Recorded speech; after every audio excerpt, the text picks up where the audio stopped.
Lighting for healthcare spaces is a balancing act. Functionality, visual comfort, infection control, aesthetics, but all these individual needs support one overarching goal: wellness. Since our founding in 1991, Axis Lighting has consistently elevated and differentiated architectural spaces. Now Axis brings these expertise to healthcare. No more trade-offs. We proudly introduce Balanced Care by Axis Lighting. Good afternoon, and welcome to the 2020 AIA New England Design Awards program. I am Taryn Barrett, President of the hosting chapter, AIA Vermont. Before we get started, I would like to thank AIA Vermont's entire board and members for their enthusiasm and passion towards planning this event. These individuals planned and planned again, and finally we are here. I'm honored to be a part of this organization and to have worked with each of them throughout this year, despite the unexpected turn of events. This year is different in so many ways, and I wish we could all be together. Instead, we have done our best to use the next 3 hours to listen, to reflect, to learn, and to celebrate. We are excited to bring you a 2-part program. The first segment is a live panel discussion. We will join Phil, Arthur, John, Steve, and Aimee to reflect on the health, equity, and climate crises we are facing in 2020, and to imagine how we, designers, can be a part of these complex solutions.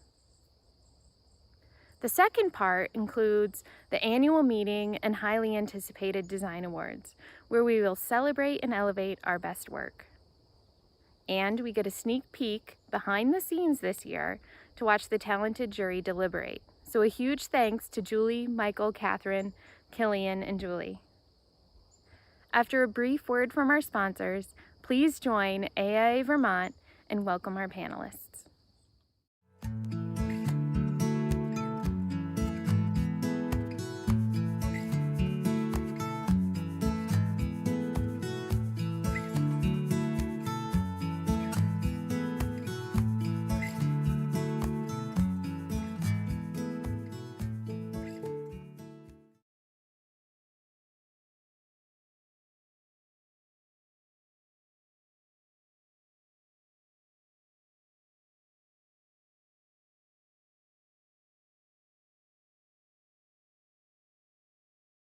With a live panel discussion, Design for a Changing World: How can architecture respond to societal shifts?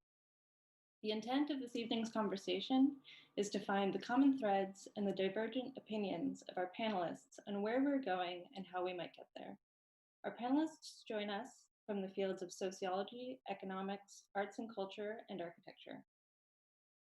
By hearing each of our panelists' unique perspectives on the accelerated changes that we're experiencing as a result of the events of 2020, we hope to glean some insights into how architecture and architects can respond and adapt to fit the shifting needs of our society and help to design a flexible, responsive, and healthy communities as we move forward from 2020.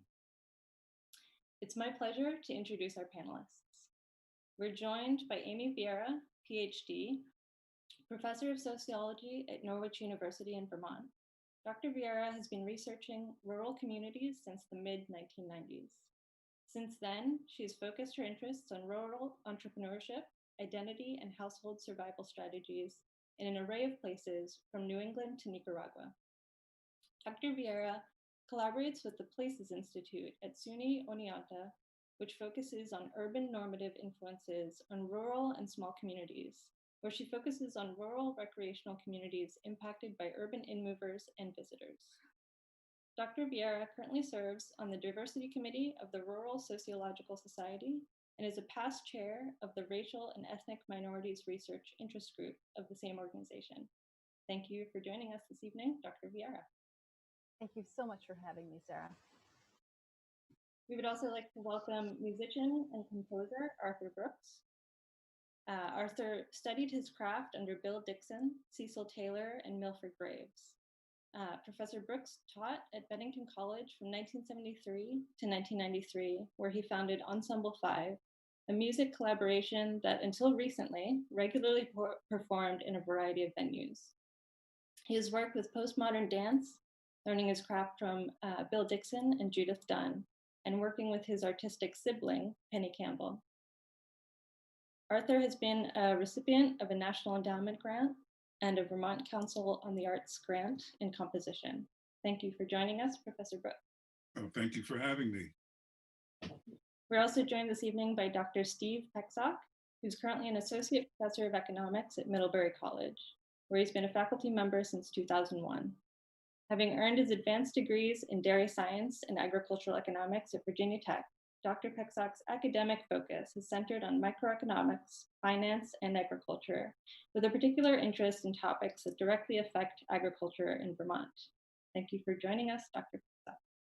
Thank you for having me as well. And finally, we're pleased to have Phil Bernstein with us this evening. Professor Bernstein is an architect, technologist, and educator who's an associate dean and professor adjunct at the Yale School of Architecture, where he's taught since 1998. Professor Bernstein was formerly a vice president at Autodesk. Prior to Autodesk, Phil was a principal at Pelly Clark Pelly Architects, where he managed many of the firm's most complex commissions. He's the author of Architecture, Design, Data, Practice Competency in the Era of Computation, and co-editor of Building in the Future, Recasting Labor and Architecture, 2010 with Peggy Deemer. Professor Bernstein speaks and writes extensively on technology, practice, and project delivery. He's a senior fellow of the Design Futures Council and former chair of the AIA National Contract Documents Committee. Thank you for being with us this evening, Professor Bernstein. Thanks, Sarah. Nice to be here. Our moderators this evening are Gregor Macefield of Studio 3 Architecture and Jeff McBride of Bird's Eye. Both are Vermont architects and members of the AIA Vermont Board of Directors. Thank you, Gregor and Jeff. So we want you to note that this panel discussion is taking place live, and questions from the audience will be answered as time allows. Questions can be asked using the YouTube chat box on your screen. And now I'm going to sign off and hand it over to our moderators, Greg and Jeff. Thank you, everyone. Thanks, Sarah. Just to reiterate Sarah's phrasing, couching of our discussion topic tonight, architecture is a mirror of the culture it's created in. It reflects the values and issues of a society, yet architecture isn't purely reactionary. Architecture has an amazing ability to affect change. And our panel is a cross-section of our New England community. We have an economist, sociologist, arts and culture, and architectural specialists, professionals. We're interested in hearing your perspective on where we are in 2020 and where we're hoping to head. So just to jump right in, what is the transformative nature and power of the arts? The arts have brought us out of dark times throughout history. Poetry and song have fixed grieving hearts forever. Music has always brought us together in a time marked by pandemic, inequality, prejudice, a divided country, environmental and climate change turmoil. Can the arts and cultural creativity bring us back together? And I'm kind of curious if I could ask you, Arthur, what your thoughts are. Well, first I need to correct something. I was at Bennington from 73 to 97, not 93. Okay, I think I'll begin this way. I come from a musical family. My sister plays, my brother plays, my cousins play, my parents played, and we lived on a somewhat subsistence farm in New Jersey, just north of Princeton. When I say subsistence, I mean we had some pigs and we had some chickens and we had some sheep, and we ate those things. We had gardens. So I'm from the earth, and that's where our music comes from. We were also very religious people, Pentecostal as a matter of fact. So there was always fire and brimstone music in church.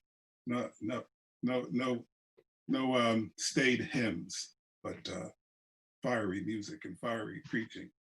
And that's kind of how I got my music start, or where my music started. And it was more of a spiritual incentive, imperative. So I'm of the belief that music and sound and movement are fundamental energies of the earth, of us. And trying to join those, or trying to channel that energy is what the spiritual musician tries to do. What I'm feeling, especially in this format, somewhat what Marshall McLuhan has suggested, that this, I'm missing the vibration. I'm missing the dirt in the earth. I see your images, and I hear us talking, but I know this is on a certain stream of vibration that's somewhat alienated alienates us from each other as well as from the earth. Now, I was supposed, even though I have awards in composition, I'm primarily an improviser. So the people I play with, some of them were my students back in the 80s and 90s, and we still play. But we don't play online. We play in a room where there are people, hopefully, and we can feel the vibrations of each other's instruments and in the room. So I would love, unfortunately, it's not possible for us to gather, and I can't see everyone, and I can't feel everyone. And that for an improvising musician or an artist, and I hear the same from my friends who are no longer working on Broadway or acting on Broadway, that they miss that. There's a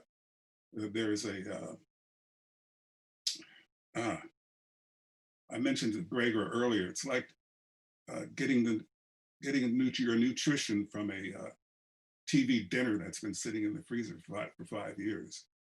Doesn't taste good anymore. The nutrition is out of it. And I feel that's where we artists, musicians, actors, people who thrive on being present when presenting the work are hurting. We're hurting. Of course, I live here in beautiful Lincoln, Vermont. So all I have to do is go out by the pond with my trumpet or out into the field and commune with all the rest of this beautiful energy up here. Do you think that the arts have an ability to heal us? I mean, clearly. Most definitely. There's an article in the Times a few weeks ago on one of my colleagues, Milford Graves, who was given up for well, he said he was going to die two years ago. And there's a picture of him sitting in his chair, infirm, with a drum beating. He's playing a drum over his heart, because his research has been investigating the rhythms of the body's systems and then amplifying those rhythms with certain drum beats. That's very African. Mm. Socially and economically and architecture wise, do you guys see a way forward? I mean, we're tribal and social creatures. How do we get back together? It seems like that's probably one of the biggest stiflers of our psyche right now, is that we can't be together. Do you have any thoughts on how we move forward? From a social perspective, music has always been an expression of humans in groups. The arts, theater, those sort of activities are group expressions, but at the same time, in this moment, we get to move into smaller groups. We get to take those groups outside. In some ways, it's making some forms of artistic expression, I think, more open and more available for people to be willing to try things and to do it on a smaller scale for their families, for their next door neighbors. So I think we're having to reconceptualize what we want our arts to do for us and on what scale. That smaller scale seems to me one of the really enriching things that's coming out of this moment. We're sitting around the campfire playing the guitar and the neighbors walking down the street join in the song as they pass by. That's a community event. We may need to rethink how we do museums, how we do arts venues. We might need to incorporate more of that exterior space and shrink the size of the audience, making it more intimate. So we get that vibration, but it's maybe not on the stadium scale that we've seen in the past. Yeah, I'm not sure it's a binary. I'm not sure you have to give up one to get the other. I think maybe as architects, we will learn some lessons about the kinds of intimacy he's talking about and that Arthur's talking about. That, but eventually, I mean, I'm saying, speaking as somebody who lives in a city, we are in a university town. We are going to get back together again. I don't want to go to watch a football game with 4 of my friends only. I want to go back to a time when 20,000 of us are in the Yale Bowl. So I think that we may learn something about scale and intimacy, but ultimately this too shall pass and we will get back together again.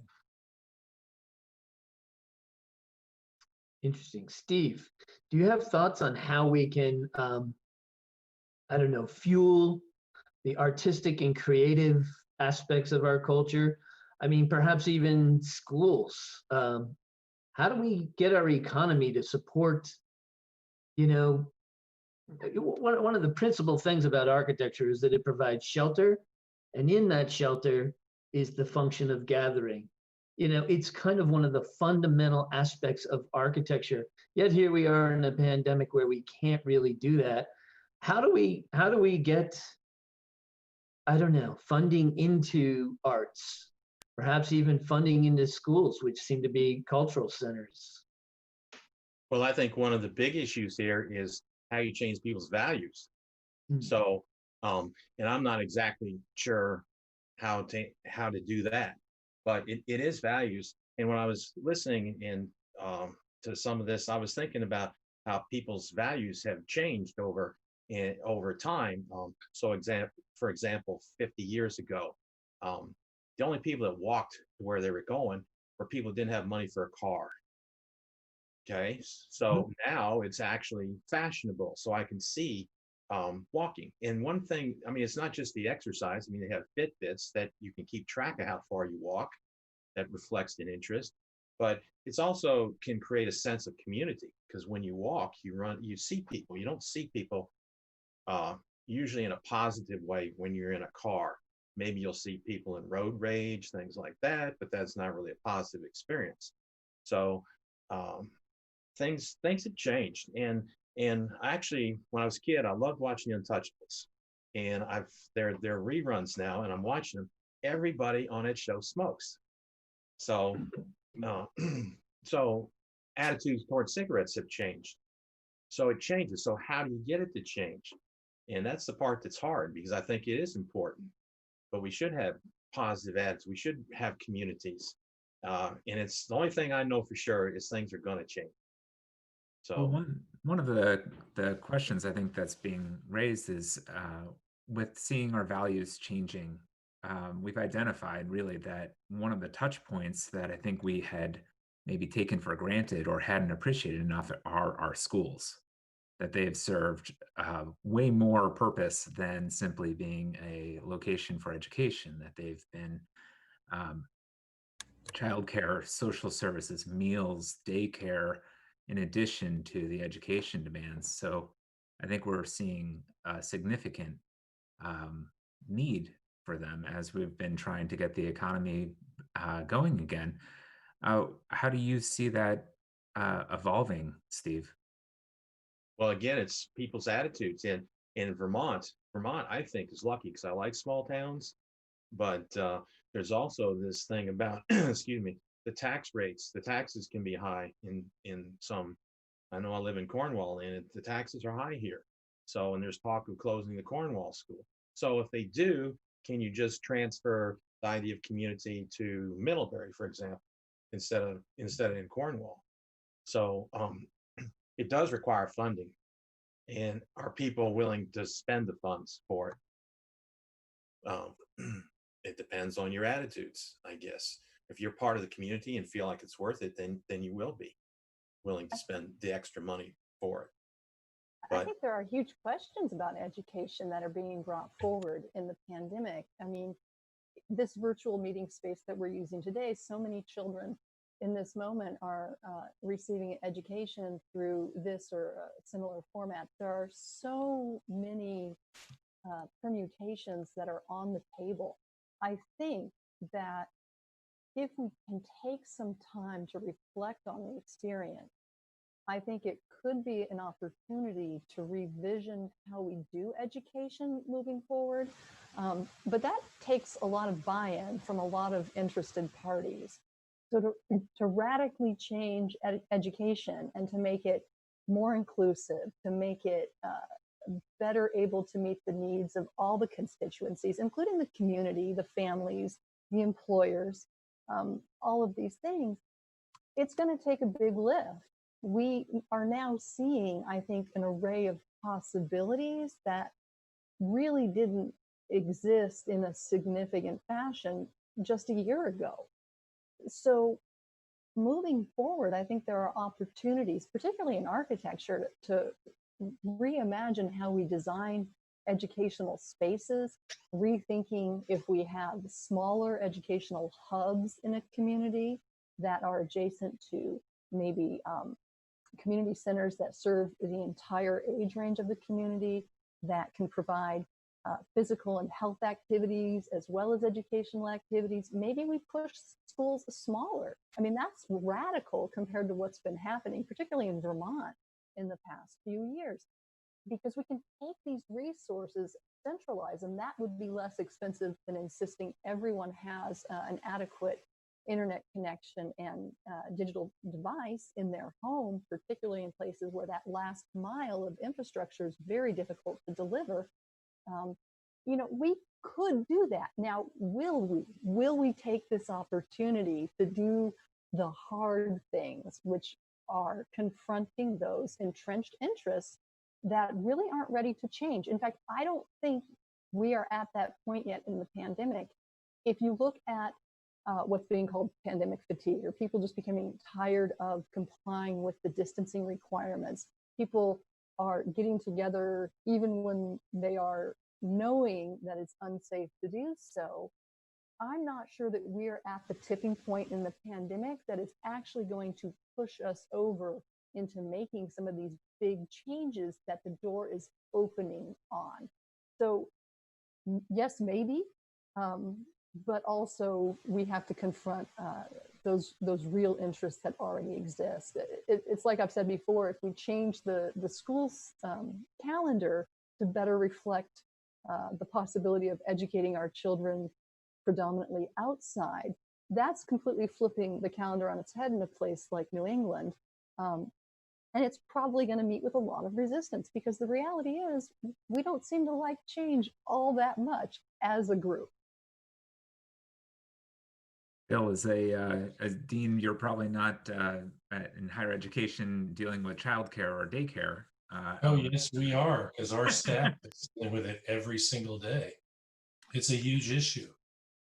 Just today, my assistant, who is a single man living by himself, took over the part-time childcare responsibilities for his 4-year-old nephew.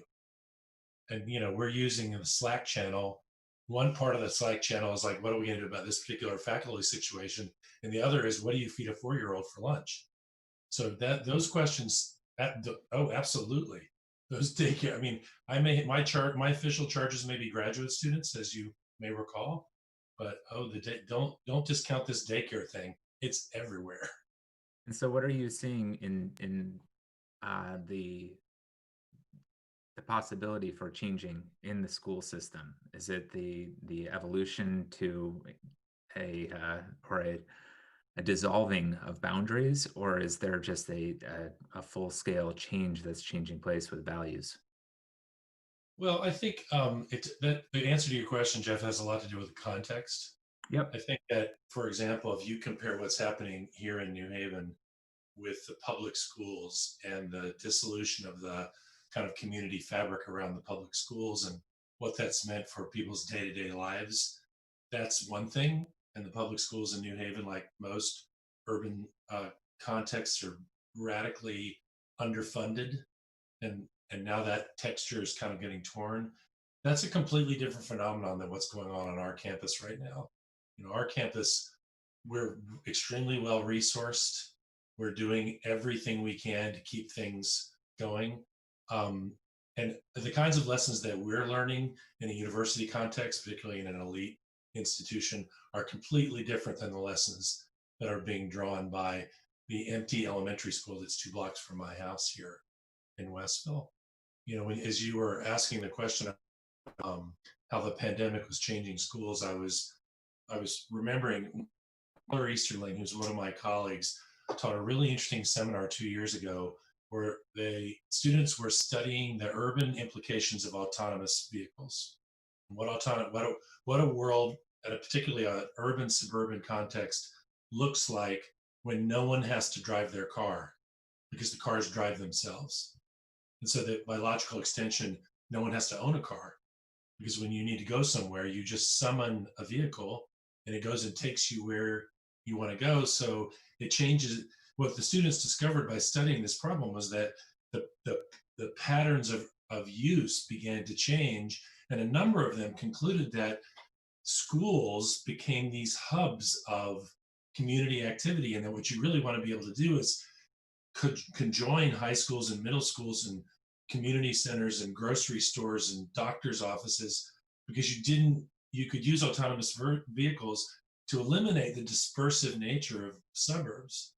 And so the question is, in this pandemic where you get to the levels of intimacy like Aimee's talking about, the kinds of economic pressures that Steve is talking about, or the desire for community that Arthur's talking about, can we reconceptualize what a school actually looks like? That stuff's not happening at Yale. That's not the problem set. You know, we are working on a completely different set of questions about, you know, what does it mean? What is the value of university pedagogy, and what does it mean? How do you go about delivering it? I think it's two extremes. Yeah. If that makes sense. And you know, I'm just an architect, but I've suddenly become an expert in public health. I spent the entire summer figuring out how to plan building operations during a pandemic. I can show you a list of 43 spreadsheets that will do analysis of, you know, contamination levels relative to student occupancy. You never got that stuff in architecture school, and neither did I. Yep. So it's the world's really different than it was 6 months ago. Well, I think sort of pivoting on that a little bit, the larger economy as a whole, obviously, that we've been sort of locked into this one segment so far for the discussion, but it's topsy-turvy across the pandemic. That we're seeing large-scale changes in demand, contraction of services. There are, however, spots that we're seeing things are in demand. So it's not a universal winners and losers type of phenomenon that we're seeing in Vermont, for instance. We're seeing some locations have surging demand for properties, and other locations that services are not as in demand for architects. And I'm curious to get your thoughts as a sort of larger whole with the economy. How are you seeing architecture evolving in that topsy-turvy environment? Are we headed towards something that we can kind of pin our hat on and say we're going to head this way, or should we be pursuing this as generalists and looking at the larger picture as a whole. I think, Phil, one thing I was wondering about is with your work that you're doing with the students on the sort of public health aspects, is that a direction that students should be pursuing as a sort of long-term venture? Is that where architecture should be going? Should we be pursuing the nuts and bolts of the profession? Well, I mean, there's a whole conversation, I think, to be had about how the profession attacks the problem of nuts and bolts. But I think as architects, we actually live at the end of a particular continuum that is a convergence of the work that the other three people on this panel are doing. And they'll talk about changes in values, changes in economic context, and artistic endeavors. We live at a kind of intersection of those things where we have an obligation to problems like public health, but the most important role that we play is translating social values into the built environment. Right. And so the question becomes, how does the change in the economic dynamic affect us as translators of that problem? We can sit here and talk all day long about the redefinition of schools as community value embodiers, but if the taxpayers in Steve's little town don't want to pay for this school, it's a studio project. It's not a real thing, right? So we can speculate and come up with all kinds of interesting ideas, but until somebody gives us the problem to work on, and the problem starts with money, and money comes from values, we don't have a project. We don't have a project to work on. And I think I'll just say that I think you're absolutely right. I think there's a certain segment of the profession that's busy right now, and you're probably seeing more of that in Vermont than in other places, because people who can afford to buy houses and build houses are doing that. There are a whole lot of other people out there that are being left behind in this thing that, we don't serve. And I think if we come out of this pandemic servicing the wealthy neoliberal economy to the detriment of the rest of society, it's a huge wasted opportunity. Huge wasted opportunity. I'd like to build on that, Phil. I think you're spot on, Phil. And I think one of the things that I look at architecture to do is to create the future spaces, because architects don't just design for today. Architects design physical spaces that people live out their lives in and their dreams and inhabit with their dreams. And they last a lot longer than just the few months or years that it takes to develop that project to fruition. So architects can actually be a type of vanguard with their new projects if they can get the right type of commission. So your point about the money, if the money is only following the elite and those who have been able to remain employed and even improve their situation in this pandemic, and ignores the ever increasing group of people who are struggling day to day, then the spaces that get built will exclude those struggling people. And that is going to be a big problem, because then those become icons that become essentially a target of oppression of the oppressed people. So there is a real concern in my mind that architecture not wed itself too tightly to the elite and their wallets and what they want to do with their resources. They have to be accountable to the wider public. Well, when Arthur said that, he talked about the fundamental energies of the earth. I sort of knew where he was going because we talked about this before, but that's what we do as architects, right? Different set of energies, different grounding, but we work on that same problem. The question is, what power grid are you tapping into? What energy grid are you going to tap into? And I found that I've been teaching for a long time, over 30 years, as you know, Jeff. And I found that our students are interested in really different things than they were 20 years ago. The question is, can they find clients who are interested in those same things? Yeah, Steve brought that up. I mean, how do we, we're all willing to design net zero, passive house, carbon neutral. We'll do it all day. We'll do it the second you snap your fingers. But how do we change the values to get people to, come to the conclusion that, it's not about consolidating schools. It's about making smaller safety nets. And it's frankly a national security issue. Because without the daycare, our economy doesn't go to work. We've engineered it so that there are two parents that have to work. So schools are daycare centers. How do we push this forward? How do we make an external market pressure, or how do we make, an actual economic pressure that says we have to do this? You're not asking me, right? No. Okay. Yes, we are asking you, Steve, please. Well, again, you're asking about changing values, and I think one of the things is, some of the things that have come up before is about climate change and people that don't believe there's climate change. But as you see things, it's harder and harder to deny it. So how do you get people to see the value in these things that you're talking about that you find valuable? So I don't really understand at this point how you can have the West burning, the South drowning in 8 storms in the Atlantic and say it's just an aberration. So I don't know about Vermont, but 3 days ago, the Connecticut sky was hazed over with smoke from the West Coast fires. It was unbelievable. Well, yeah, Absolutely unbelievable. in that regard, this is being done for us in a way. We are being pushed, dragging and screaming into where we should be. As I say, musicians like myself, we play because we have to play. We don't get paid. Not that much. If we're lucky, we get paid. If we're not, well, I'm lucky to be alive, so I'm one of the lucky ones.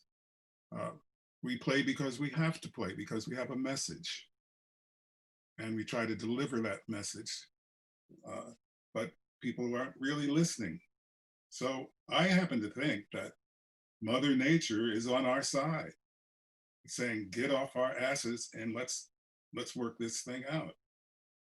So do architects need to become developers? I mean, if we can't, lead the horse to water, let alone make it drink, what do? Strap on a belt, get a banker.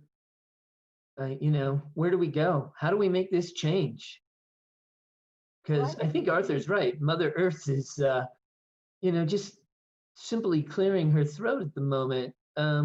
We're here, not forever. We haven't been here for a long time. At this rate, we may not be. How do we make change? I think we have to find like-minded individuals. We have to come together in places like this and have these conversations and make these connections and then make the choice. It's a choice what building materials we select. It's a choice whether or not we get involved in public policy matters. It's a choice when we become a developer. And as the granddaughter of a developer, there are choices that get made when you decide how you are going to develop, design, and promote your project. You are creating something that's going to stand for a long time. We may need to rethink the materials that we are using. We tend to, I think, head for what's easy, what's commonly available, when we should maybe look at what's more appropriate to where we are, whether that's pounded earth or using native woods or stone or what have you at hand. Maybe we need to be more thoughtful about that. And absolutely, the fires burning in my home state of California are nothing new, but the extent and the devastation that they are wreaking and the proximity to homes, which have slowly gotten deeper and deeper into rougher and rougher territory. And architects and developers have contributed to that. Policymakers have allowed that land to get developed.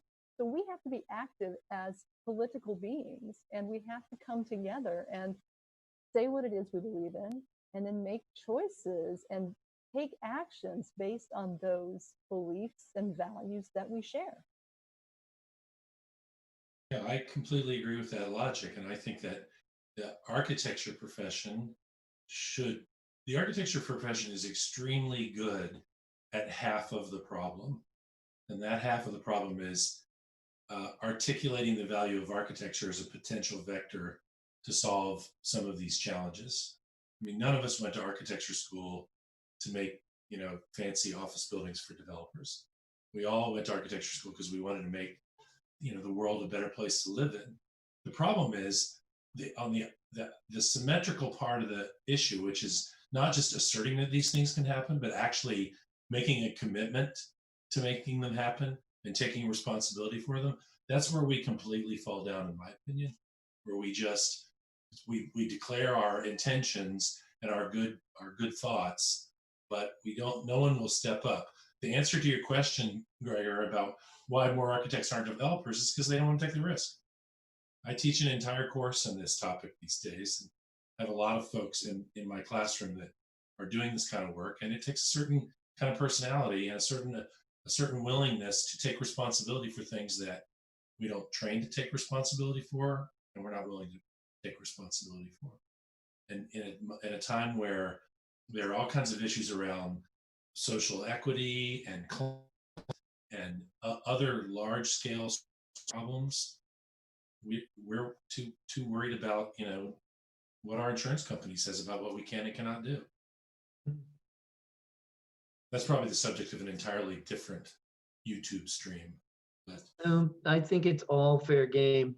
And I think it's, perhaps a dose of tough medicine, but I think it's needed. If our world is not going to change to where it needs to go, and we're staunch advocates of that change, then we got to get some more skin in the game.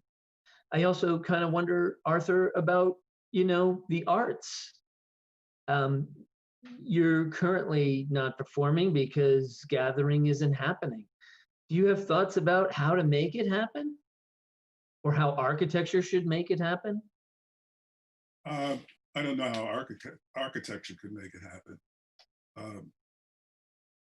Musicians, we get together and play sometime just for the sake of getting together to play, because it's a spiritual exercise. There's a Nigerian rhythm called Yemenya, and it's a rhythm that is derived from the motion of the ocean. And when you hear it, it's mesmerizing. Music, indigenous music, I'll call it,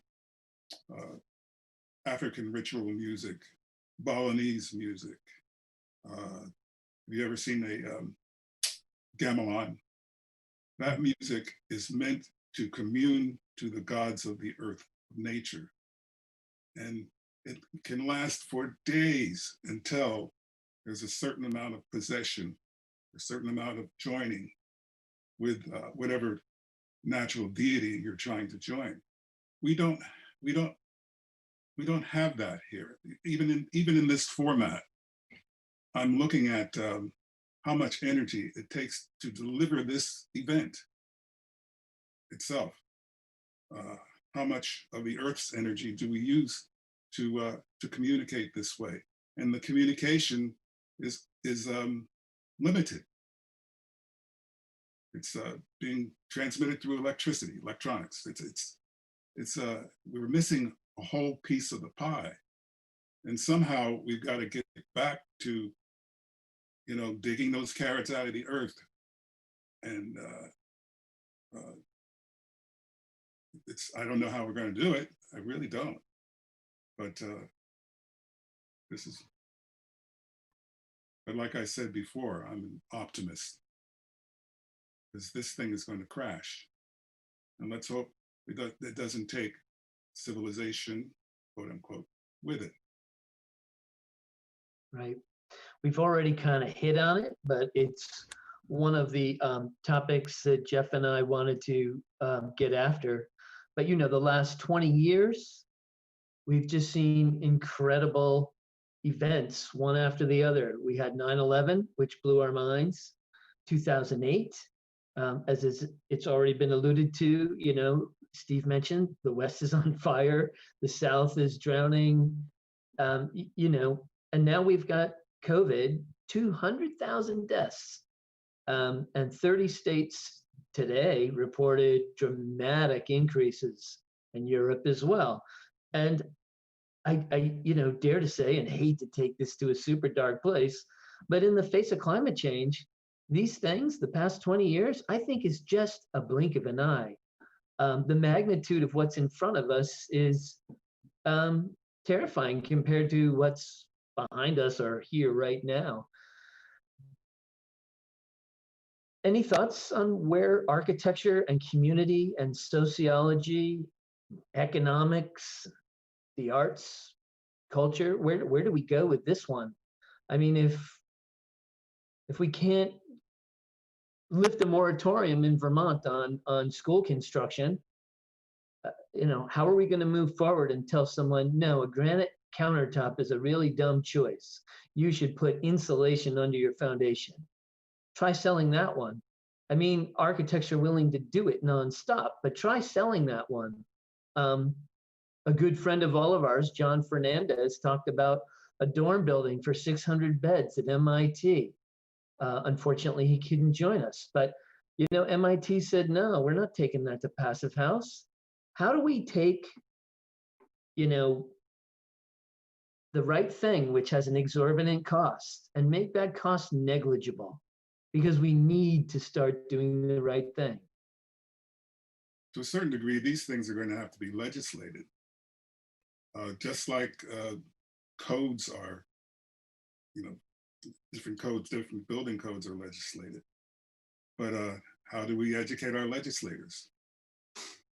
And should AIA hire, the bomber lobby, and we go cutthroat on our legislature?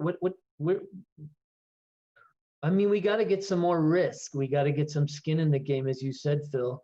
But it'd probably be really good for our audience to just hear it again. I mean, how should we move forward? Well, yeah, I've been teaching lately. I'm really interested in this question of the professional responsibility for the public's health, safety, and welfare, which is the reason we're licensed as architects.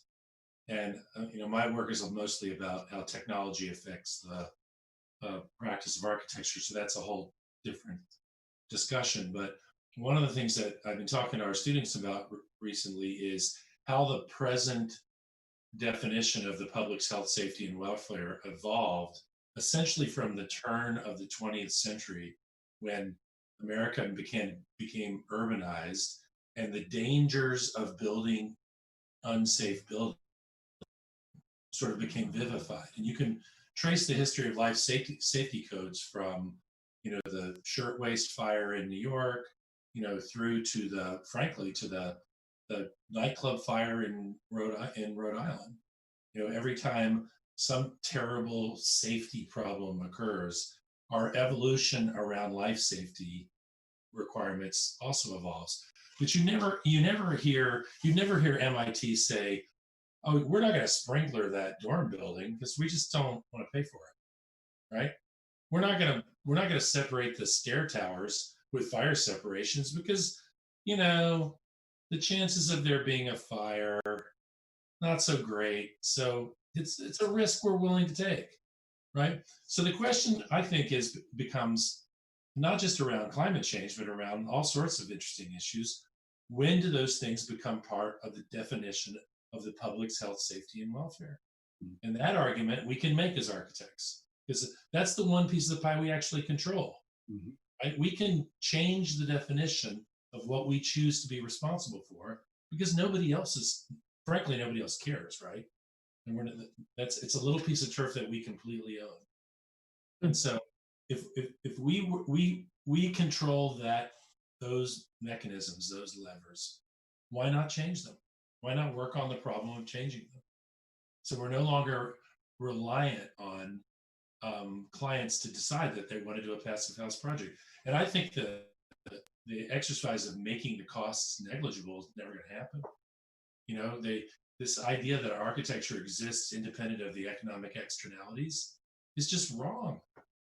It's completely wrong and needs to be rethought. The externalities are critically important. It's time to start thinking about them. Let me ask you then. You can jump in and explain what an externality is, right? I learned it from an economist. There you go. Steve, Well, I was you going to got any thoughts on that? Sorry, say that, Gregor? I'm sorry, I stepped on you. You go. I was going to see if Steve had any follow-up thoughts there. Same here. mean about the externalities or the other things? I've been listening and I was thinking about, I don't know if you're interested in any ag history, but if you've ever heard of the Cooperative Extension Service, the whole idea with that is Seaman Knapp started it back in Texas, and he went to farms and said, will you do this? Because he thought once you see it, then people will like it. And rather than just being told how to farm, which people didn't really like to be called stupid when they're farming, and have somebody else come in and tell me I don't know how to do it. But if I had my neighbor could see it. So I think that's one of the things that if you can see things, and one of the things I've seen recently was an architect's rendition in Alberg. Alberg, population 2,000 in Grand Isle County, which has about 6,000. It was $1 million daycare center for childcare for, and it was supposed to be just like you've talked about, a community place. And so if things like that can work, and if they can work in Alberg, it seems like they could work other places too. So that's what I want to say about that. One other thing is back when the Dust Bowl was happening in the 1930s, they were actually delaying the meetings so that the dust would blow in from Kansas and they did actually have some pretty good change some things about the way things were going to be in the plains, because the congressmen could see the dust coming in from the west. So I feel like we're seeing the fires in the west and the floods in the south. So we're kind of there now. And I don't know if you wanted me to talk about externalities or not. So, or is that just something else? So I'll let that one go. Go for it. Externalities? Sure. Oh, it's an effect on a third party that's not made by the decision maker. So in Phil's case, I think we're talking about positive externalities that we will have. And that's the way we get stadiums built in cities, by talking about the positive externalities. So the state of Minnesota puts up helps to fund $1 billion stadium so that a football team can play there 10 times a year, because it's a positive externality for the community. So well, one question, I think, just to kind of extend into that topic a bit, we've mentioned a couple of times cities that have just sort of been on the periphery, and we're talking about a large, I think if we were to put our money down in 2019 on what would be our saving grace in the future, we're all talking about cities. And right now, I think that we're looking at hearing stories about people fleeing to rural areas and empty office spaces, and people working from their apartments and not going into the office. So we have a glutton of square footage and a trend that's pushing away from cities. Do you all see that reversing itself, or how does that transform itself going forward? Well, we've been seeing, so the funny thing about rural is it's actually always sort of in flux, and people are moving into rural even when people are moving out of rural communities. So it's not the sort of homogenous picture that often gets portrayed in the popular media. But what we definitely see at the current period is a big influx of previously urban folks into these rural, smaller communities, particularly those with a lot of amenities.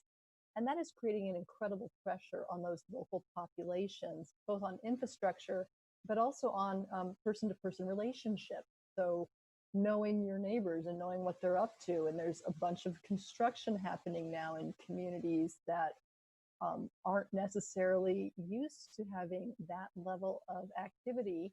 And you see the money being spent on these enormous palaces to the wealthy, essentially, that are fleeing the city. And it's driving up the costs for the rural folks. there's a chance, of course, to sell your property to one of these rich in movers, but then where are you going to go? That becomes a real dilemma. Will this persist? I don't know. I think it really depends on how long the pandemic remains in play, how good the infrastructure turns out to be in these rural places, if it can support a lot more teleworkers and a lot more demand on its amenities. Will it still be desirable? The rural is undergoing sort of an avalanche experience at the moment, where you have a real clash of populations, and it's not comfortable to be in these rural communities that are being sought out by the city people.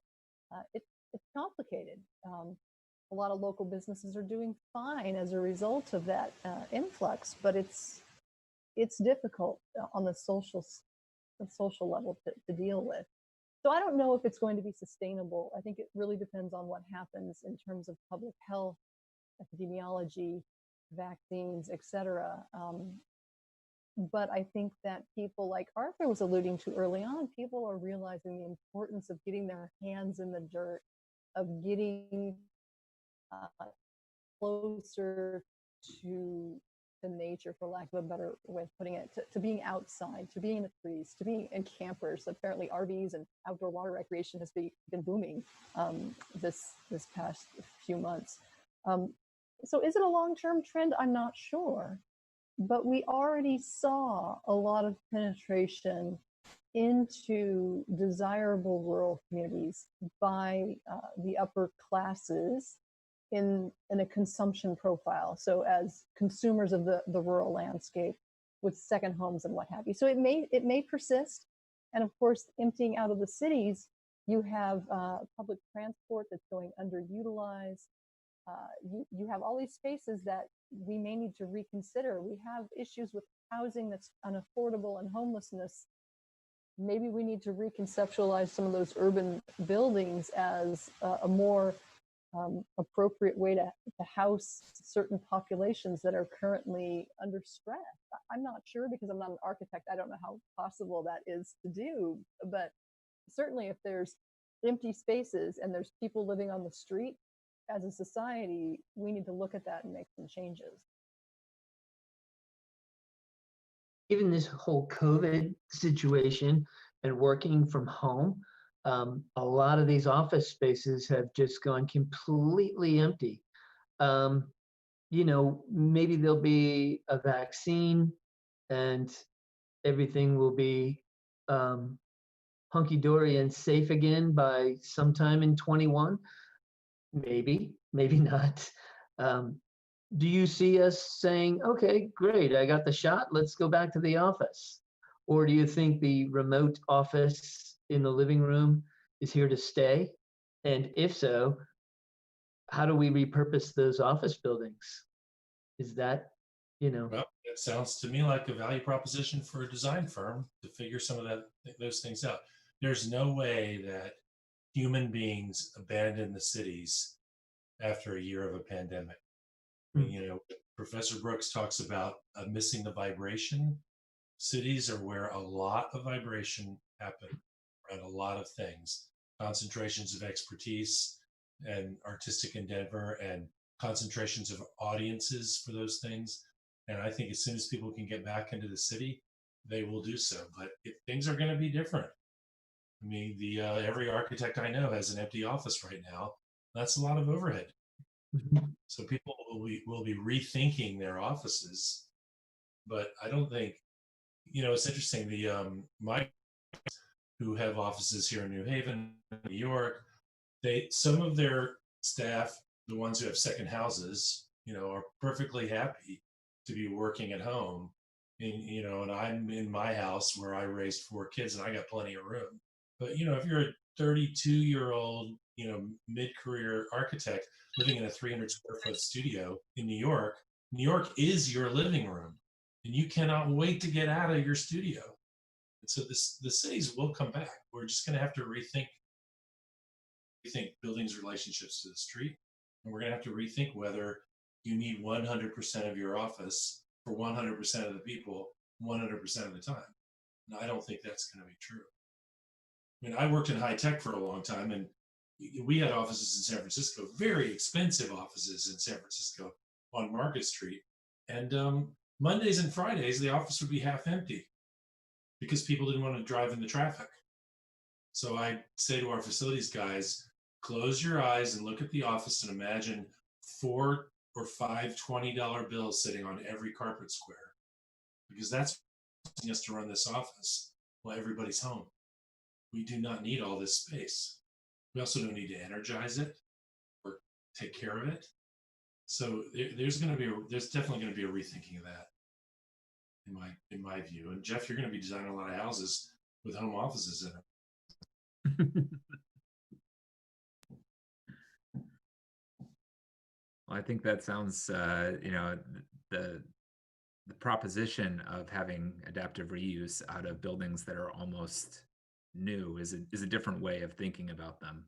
Adaptive reuse is to be look at the buildings that are underutilized, that have been around. The warehouses from the 19th century becomes Soho, becomes a favorable area to be. Steve, do you see areas in the other than offices or the like that you would say are sort of the next area that would be focused on? Are you talking about geographic areas? Either geographic or building types or types of activities that you're seeing would be sort of that next step.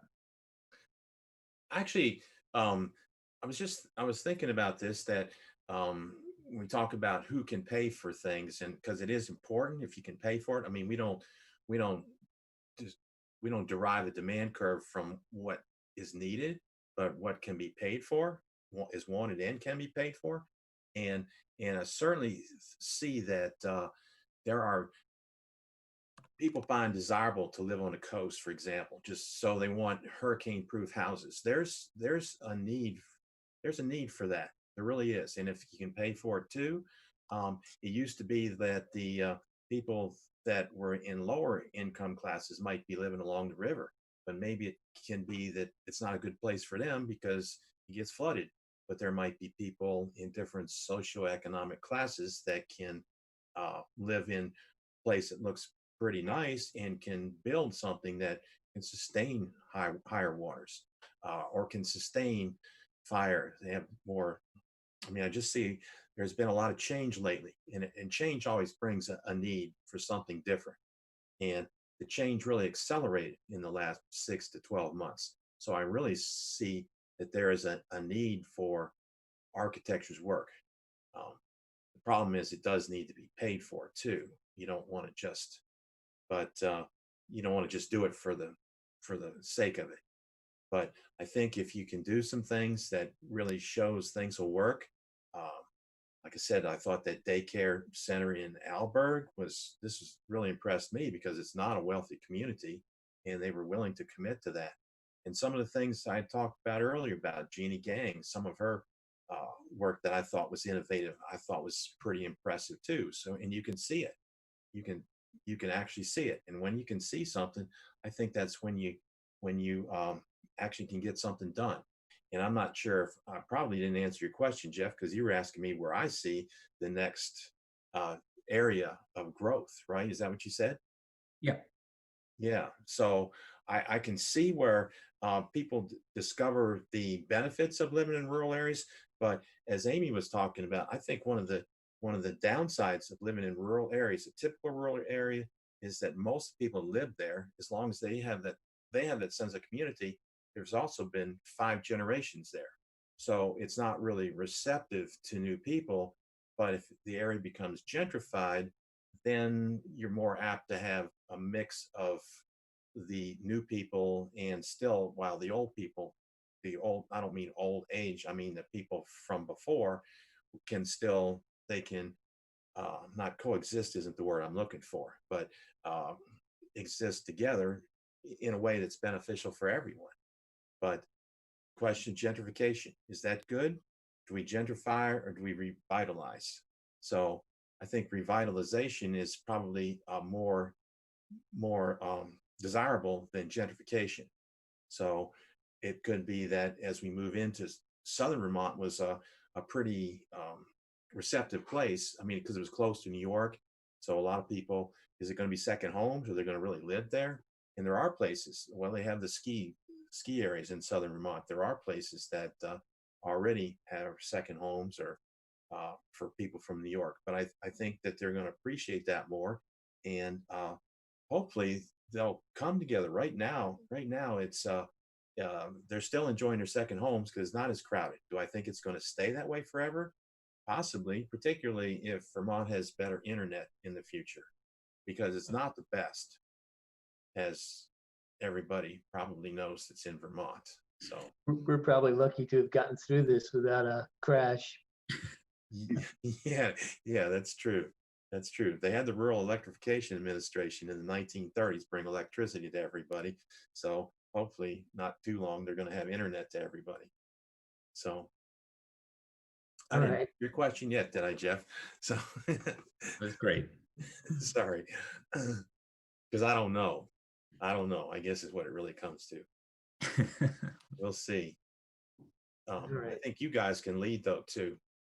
I don't think you just have to, I think you can lead this to some, I don't think I know how, but I think you can. Yeah, I don't think it's an easy question either.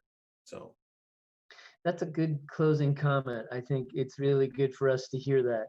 And of course, we don't know how either, but we predicated the conversation on having big topics with no simple little answers. We're beginning to run into the end of our program. I'm just curious if any of you other folks have closing thoughts for us or feelings about where we should put our energies as members of the community, but also as, architects avid about our profession and interested in doing the right thing. Any thoughts?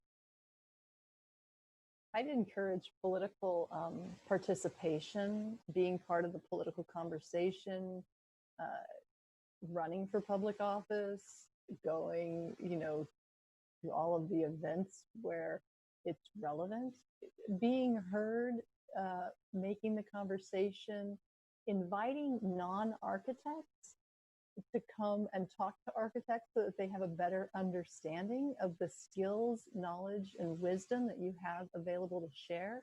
I loved the idea of an extension service of architects to do pilot projects within the community. I think that's brilliant. This past summer, I suddenly had a whole lot of students who couldn't work for various and sundry reasons. And our students are either working or they're in the field building a project, the building project, which you remember, Jeff, and they couldn't do any of that stuff. So we had very quickly put together a kind of works progress association of like 80 designers, young designers who were energetic and didn't need to be paid a ton of money. And they mobilized themselves. We put together some projects like, we got to organize the school's archives. There's all this stuff we got to do. They came back and said, hell no, we're not doing that.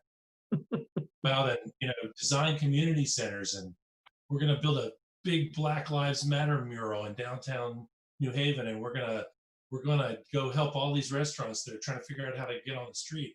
And that's what they did. They organized themselves and they went out and they deployed their design skills to help the community. And that's what we can do as architects. Design turns out to be a great strategy to solve a lot of really, really tough problems. But we got to make it available. We got to get out there and do it. I love that sentiment. We've got to take care of the least of us. Exactly. Those of us who are hurting. I'm not hurting, but those of us who are hurting. And don't forget, affluence creates poverty. It's just a platitude, but it's true.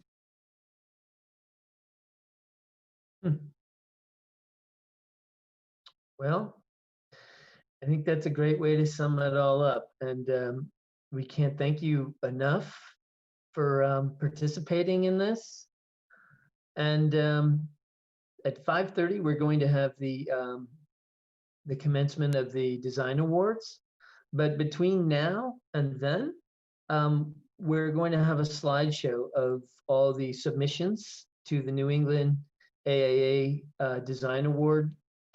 And alongside of that, we're going to have Arthur's music from Ensemble 5 featured with it.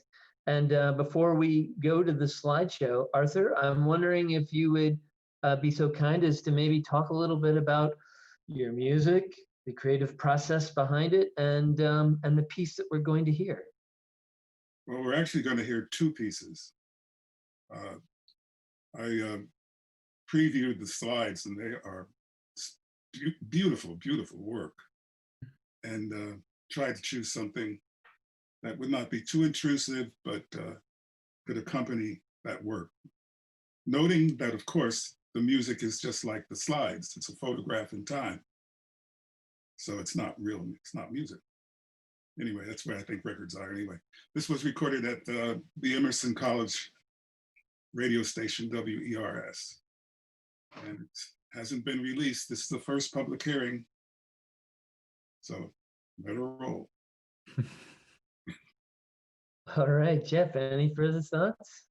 No, I just want to thank you all for participating, and that was a great discussion. And hopefully someday we can do this discussion in purpose, or the continuation of the discussion in person. In person. Great. Yep. Thank you all, and we'll resume the awards program at 5:30. And we'll see you then. Thanks. All right. Thank you, everybody. Thank you very much. Super interesting.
Welcome back. Greetings from the Vermont State House in Montpelier, capital of the Green Mountain State. My name is Jeff Stetter, co-chair of the 2020 AIA New England Awards program. The images you just viewed were all of the amazing entries this year, and I want to thank each and every one for taking the time and effort to prepare a submission. It's no easy task. Let's be honest, none of us have unlimited time and resources to prepare award submissions.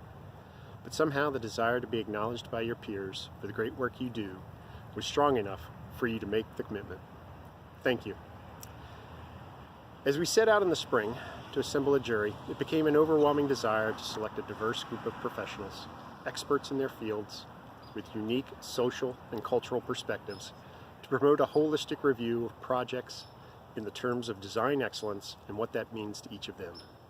Design excellence is the sole overarching criteria for the awards program. As with most things, the process for this year's jury deliberations was a bit different from past years. The submissions were distributed to the jury for individual review, and deliberations were conducted and recorded on Zoom over 2 lengthy sessions of time. To start off, we asked the jury members several questions to gain insight into their thinking and process in the selection of awards. They included: what is the first thing that tells you a project might have potential for an award? 2, what are some things that define design excellence for you individually? And 3, have recent events changed your perception of design excellence? Having been present for the deliberations, I want to tell you this jury took its responsibility very serious, and no award was given or not given without debate. I want to thank the jury, Julie, Catherine, Michael, Killian, and Julie, for their diligence, focus, and seriousness of purpose. It is much appreciated. For the first time ever, at least for me, you will be seeing and hearing the jury answer these questions and their discussions and deliberations for each award recipient. In the end, 18 awards out of 163 submissions were given, 6 specific citations, 3 merit awards for doing more with less, and 9 honor awards. I wish you all the very best in the coming year, and I look forward to the time when we can again gather as a group and lift a glass to celebrate the very best of New England architects and architecture. So without further ado, let's get started.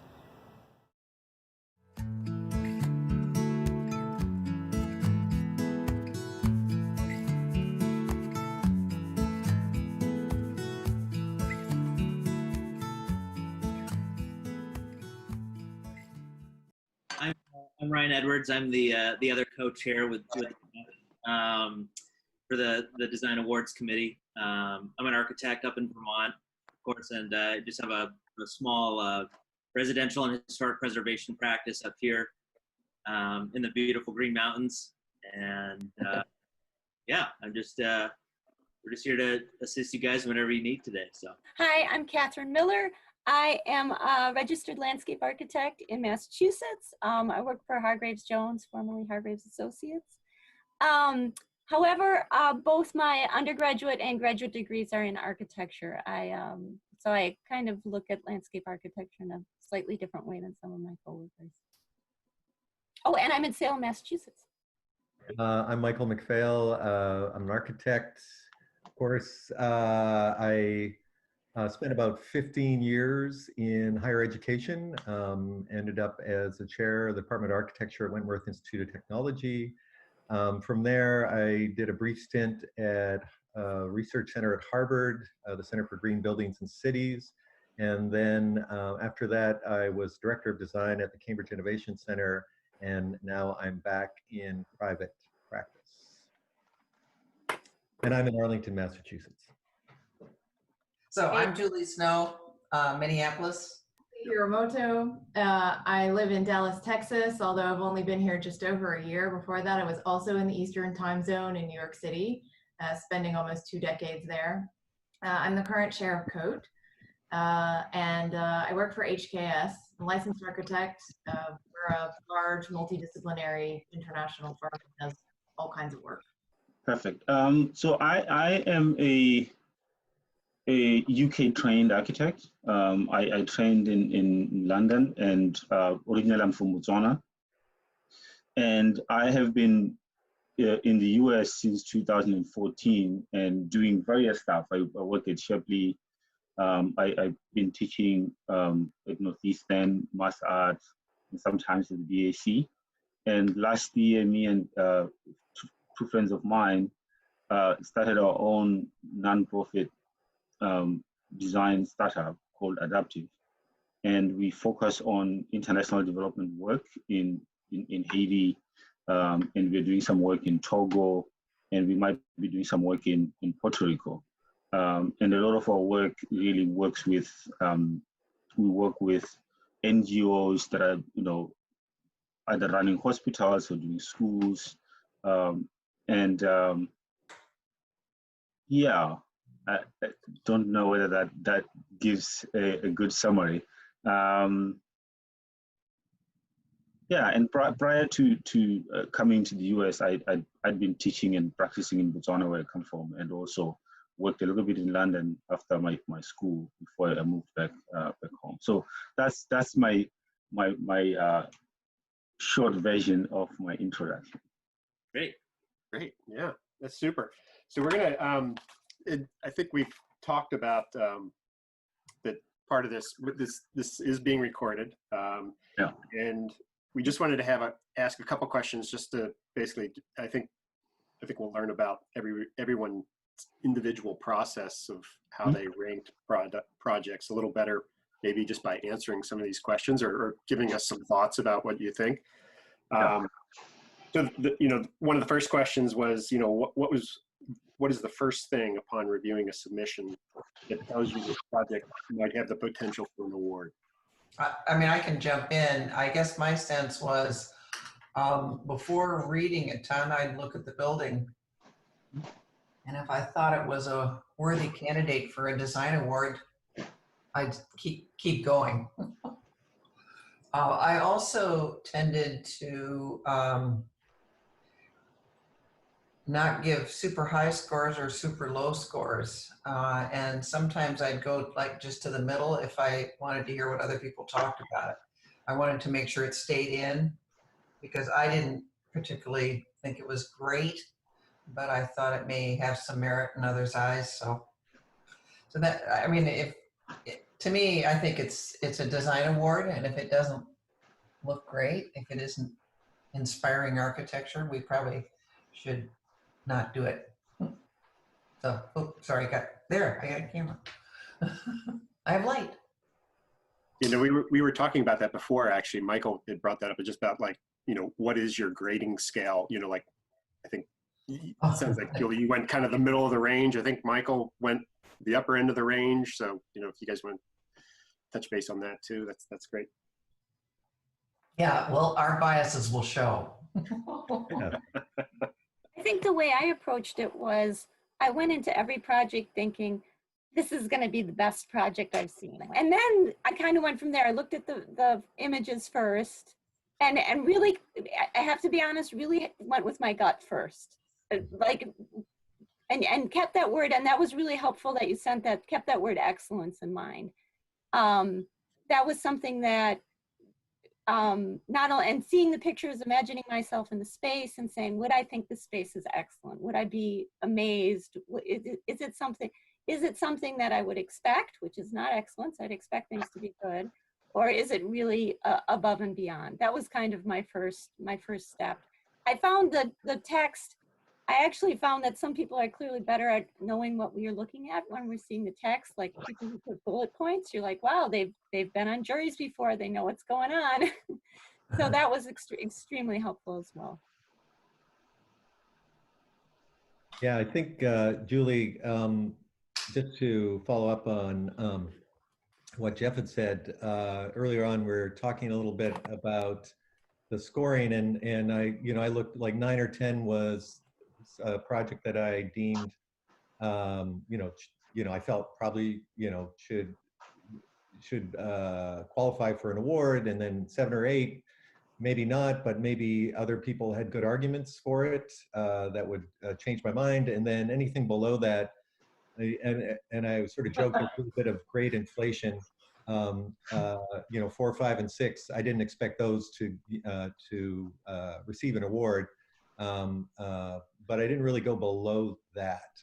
I think what I was, for me, I thought, I did think about the code top 10, and specifically designing for ecology, designing for economy, and designing for resources. Those things, and so I did look at those projects that, I did look at the costs for the ones that listed it, the budget and the cost per square footage, and also the square footage. You know, a private house that's 10, 12,000 square feet, you know, and in next to wetlands, you know, there's, to me, that strikes at something that's problematic, even though if the house itself is quite beautiful. So there, you know, there's a lot of various parameters, I guess, or characteristics that one juggles when you think about the notion of excellence. Has it addressed as many of these things, and is it thinking responsibly in terms of the site and in terms of the environment and the ecology? Those were important aspects to me. I took a very objective approach to this.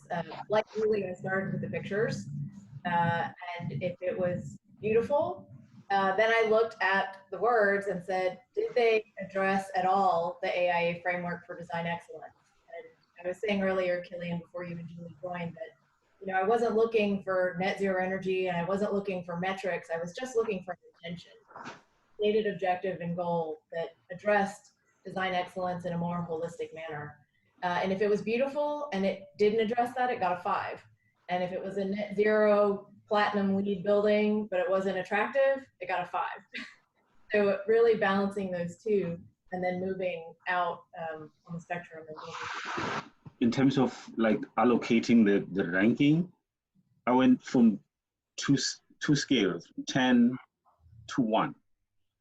So my scoring was like from two extremes. Ones that I thought were 10, 9, and deserved an award, and one that I thought, well, they're good, but I just don't feel like they deserve the award. And then others in the middle that I felt they were really well executed, but beyond really doing what they're supposed to do, there was nothing else. There was no energy, no social issues. The context resolution was there, but it wasn't anything exceptional.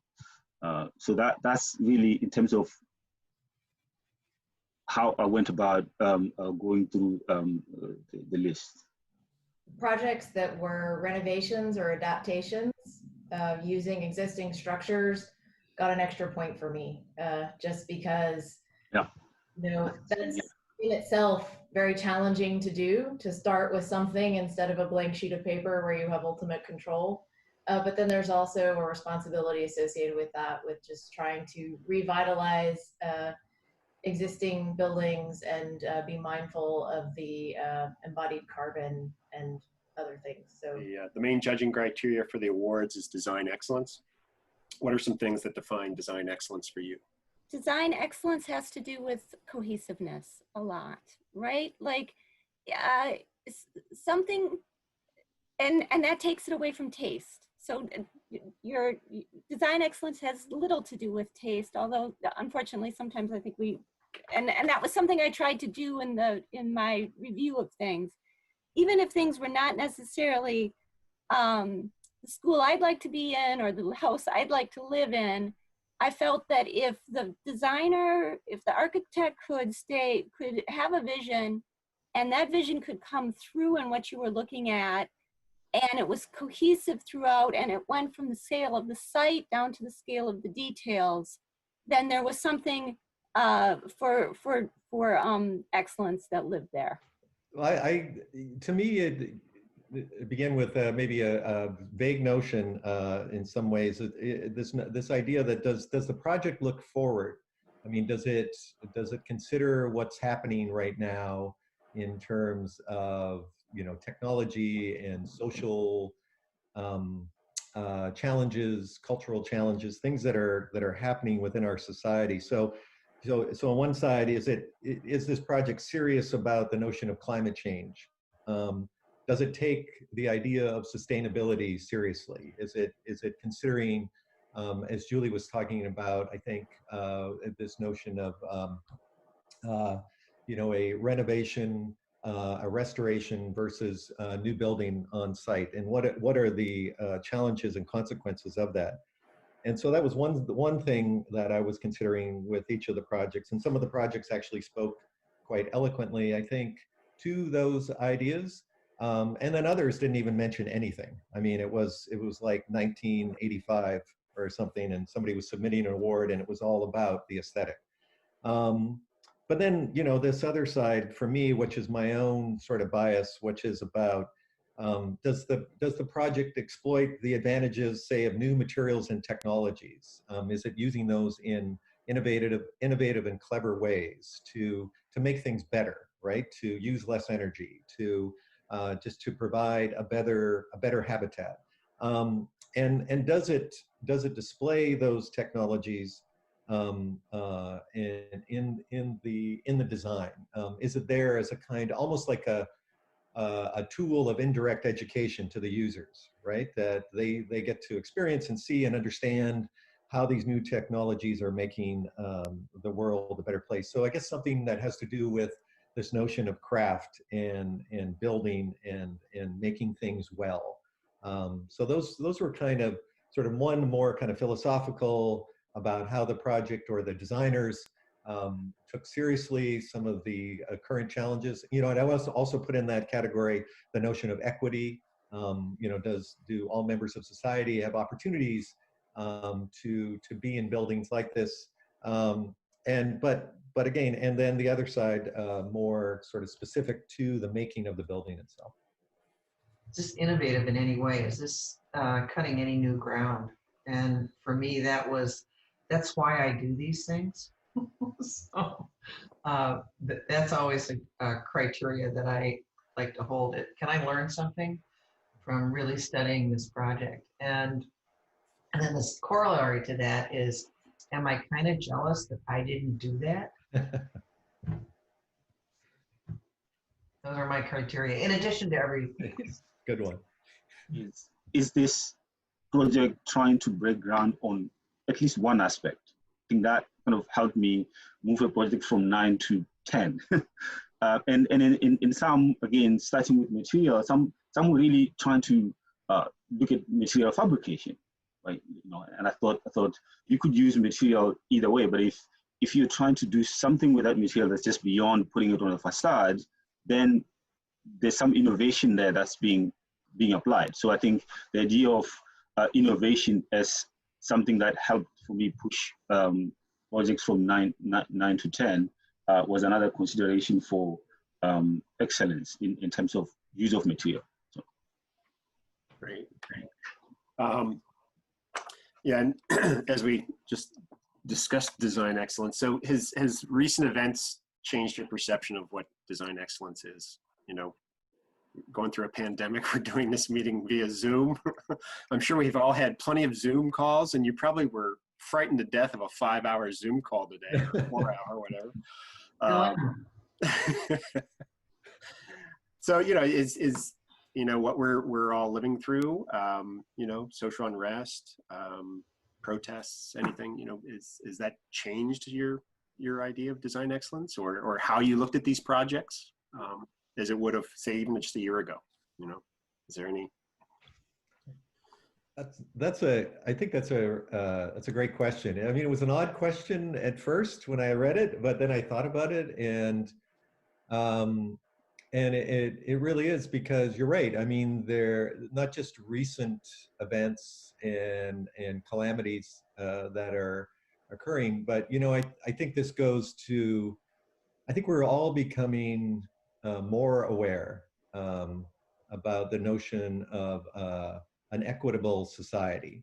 And I think that, you know, we're all, for all of our experience in our lives in architecture has always held this kind of problematic position, because most of our clients are typically in terms of their ability to afford architecture are definitely in the more well-off category. And so this becomes, and that's something we all know about, and we've all sort of had to, I think, wrestle with in some way.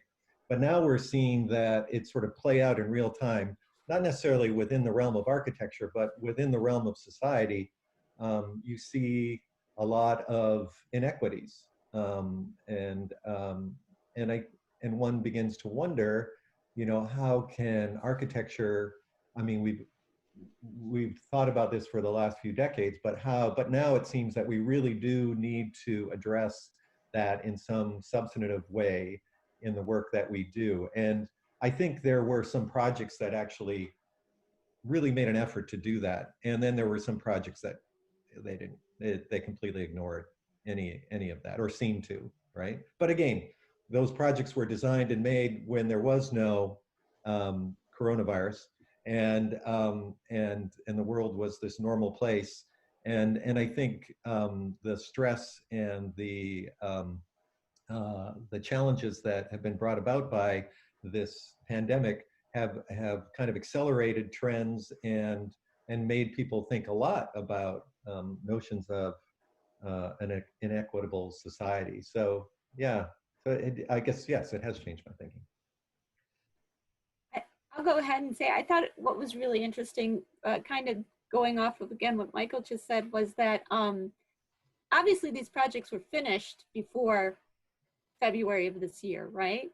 So I thought sometimes it was kind of amusing how the person who wrote about the project, and when they were submitting it, you know, bent it just a little bit about how it was work from home, and, you know, I mean, things that the projects clearly were, but there was no way when these projects were being designed a year ago, 2 years ago, 3 years ago, we would know that we'd all be working from home for 6 months and then another 6 months after that, right? So some of those write-ups were a little bit amusing. However, I think the idea, especially projects that were kind of multi-generational, multi-space, work at home spaces, I did think that those projects were in themselves, pandemic aside, brought more thought to the project, right? Brought more thought about how a project could be more than a living room and a fancy dining room or something like that. So I did think that those projects just required a little bit more, a bigger view of the world. I'll add also that I felt, as far as how one looks at projects, you have to get away from, I was in school, what, 25, something like that, years ago. You have to get away from, oh my God, there's sawing outside. I'm sorry, I'll fix that in a minute. You have to get away from some of that 1985, 1990, how do I look at spaces? How do I judge if spaces are good spaces, bad spaces? And I think, if nothing else, the protests, the very peaceful protests that have been happening, have impacted me by making me think about how I look at the world. How do I look at something through my eyes, and how do I have a better consideration and empathy for more people, and how other people look at things as well. It's forced me to broaden my view, which is a good thing. In a couple of projects, I found myself reflecting on the question of, you know, the racial disparities and equity and income gaps and things like that, that currently are at the forefront of some of the issues that we're living through. You know, it wasn't something that I brought to the project. It's something that the project evoked in me. You know, looking at it and thinking about it and thinking, oh my God, this project was done before. Well, not before. it was done. You know. Well, let me say, before the explosion that we saw with the protests, but somehow it still was on point in trying to really respectively value the context that was being designed on, and be sensitive to the really difficult subject that was trying to address. And I think that's when I would kind of reflect on that, but it wasn't something that I applied blanketly across all the projects. So yeah, I think the impact was kind of selective, looking at each project, not necessarily across. Does this project meet these two things across? But I think some projects evoke that more than others. I think my evolution in this whole global health and social crisis is a little bit different tack than what's already been mentioned. I think in the past I've taken beauty and the joy of design for granted just because I come from privilege and that seems to be around and accessible.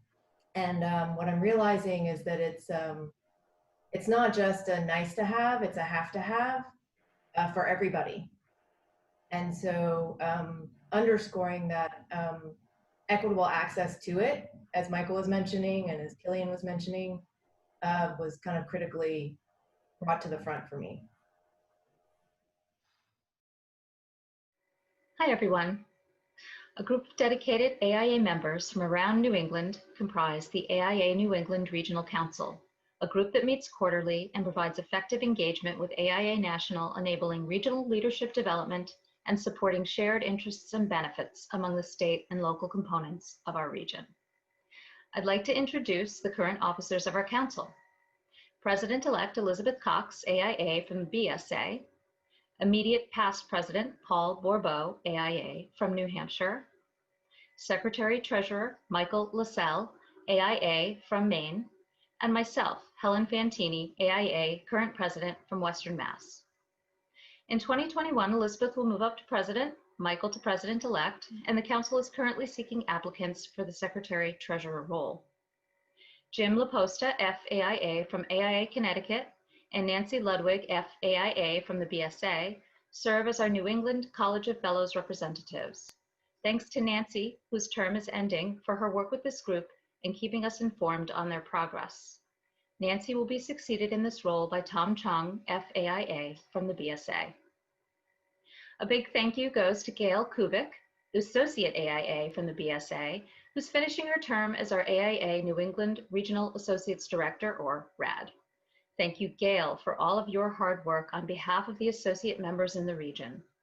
We are currently seeking our next RAD, so check with your local chapters to learn more about this opportunity. I would like to recognize Caitlin Osepchuk, AIA from the BSA, who is our current Young Architects Regional Director. Thank you, Caitlin, for your work. Caitlin will continue in this role through 2021. Caitlin, Gail, and their predecessors were instrumental in developing the Emerging Professionals, or EP Friendly Firm Award, which we'll be hearing more about. We'd also like to thank our New England representatives to the National Strategic Council, Danielle McDonough from the BSA and Tom Hartman from Western Mass AIA, who will both be continuing in these positions in 2021. Danielle and Tom keep the Regional Council up to date on the workings of the AIA at the national level and are both contributing to AIA's strategic moves around equity and the environment. I would also like to recognize the work of Carolyn Isaac, Honorary AIA from New Hampshire, our Executive Director, who keeps us on track and informed. We deeply appreciate her support. And finally, AIA Vermont. We are in awe of your resolve to provide us with a safe conference and are deeply impressed with your creativity. Thank you very much for hosting in this challenging year. Now I'd like to turn it over to Elizabeth Cox, our 2021 AIA New England President. Thank you. Thank you, Helen, for your leadership of the Regional Council this year, and what a year it's been. In addition to creating space for the Council to reflect on this distinctive time, Helen focused many of our conversations around best practices of equity, diversity, and inclusion in our region's components and firms. This dialogue was so valuable that the Council will extend the focus on EDI into the next year and hopefully many years to come. Thank you, Helen, for your service. Next, we are pleased to recognize the recipients of the Emerging Professional Friendly Firm designation. Thank you to Caitlin Osepchuk, Gail Kubik, and their predecessors for leading this effort and selecting this year's recipients. Good evening, everyone. My name is Caitlin Osepchuk, and I have the pleasure of serving as your regional representative from the Young Architects Forum as the Young Architect Regional Director for New England. Gail Kubik serves as your National Associates Committee representative as the Regional Associate Director for New England. Together, Gail and I advocate for emerging professionals within the New England region. That group consists of a range of individuals from students to professionals within 10 years of licensure. We were excited to bring the Emerging Professional Friendly Firm Survey back to New England for 2020.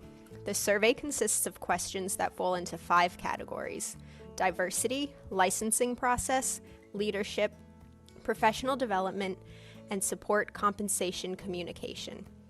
The program aims to identify firm initiatives through mentorship and career advancement opportunities that foster emerging professionals' growth within the profession. From the survey results, we will be acknowledging qualifying firms with the designation Emerging Professional Friendly Firm this evening. This designation is valid for 1 year, and all firms are encouraged to apply again next fall. By year's end, we will be sharing the trends that emerged from the survey results in hopes to provide firms and emerging professionals with the regional statistics to help guide and facilitate conversations between firm leaders and emerging professionals. The awards are distributed by firm size. Small firm, 1 to 9 employees, medium firm, 10 to 49 employees, and large firms, 50 plus employees. We would like to thank all of the firms who participated this year. The information will be invaluable to the region. Thank you to the AIA New England Council and our components for their advice and support in circulating this survey to our members. Thank you to the BSA for hosting the survey on their platform. And thank you to AIA Vermont for hosting a wonderful virtual event. Of the 31 participants, 29 firms have received the Emerging Professional Friendly Firm designation for 2020. In the small firms category, J.P. Franzen Associates, Marinelli Architects and Planners, Berkshire Design Incorporated, LaSalle Architects, Atelier Cho Thompson. In the medium firm category, Witten Architects, WBRC Architects Engineers, Brunner Cott Architects, Zweigels and Partners Architects, DBVW Architects Incorporated, Union Studio Architecture and Community Design, Freeman French Freeman, E4H Environments for Health Architecture, CHA Architecture, Lears Wine Zapfel Associates, Vision 3 Architects, Kaplan Thompson Architects, Gund Partnership, Dietz and Company Architects, Davis Square Architects Incorporated, and Isgenuity. In the large firm category, Pickard Chilton, Payette, Dyer Brown Architects, DeMellis Schaefer Associates Incorporated, The Slam Collaborative, Cambridge 7, Wood Environmental and Infrastructure Solutions Incorporated, and Arrow Street. Again, thank you to all who participated. We look forward to next year's event and to many more emerging professional friendly firm winners. The American Institute of Architects has a long tradition of recognizing individuals and organizations for their outstanding achievements in support of the profession of architecture and the AIA. The 2020 AIA New England Design Awards program received 170 entries, which included a wide breadth of projects, with everything from residential projects to schools, as well as memorials, playground structures, and campus buildings. Recipients have been awarded with honor, merit, or citation awards, with honor being the highest award. Thank you to all of the firms who submitted their work. The quality of architecture being produced by AIA New England members is deeply impressive, and it was not an easy task to select the winners. We want to thank the members of this year's jury: Catherine Miller, ASLA, H. Killian Mokwete, RIBA Chartered Architect, Julie Hiramoto, AIA, Julie Snow, FAIA, and Michael MacPhail, for their time, energy, and willingness to participate in a 5-hour Zoom call to deliberate. And now I am pleased to announce the recipients of the 2020 AIA New England Design Awards. Citation: Energy and Carbon. Bristol Community College John J. Sprague Health and Science Building by Sasaki, located in Fall River, Massachusetts. The Sprague Health and Science Building is the first and currently only building of its type and baseline energy use intensity to be designed as a zero net energy building in the Northeast United States. The building acts as an educational resource shared by multiple disciplines, representing the translation of basic science to its application in the health professions, and accommodating instructional labs for biology, chemistry, nursing, clinical lab science, medical assisting, and dental hygiene. A central atrium lies at the heart of the building, inviting a broad campus constituency to study and otherwise learn in more informal ways. Right? Like, I think that the moves with the masses of the building are smart. They create different kinds of spaces in that central atrium.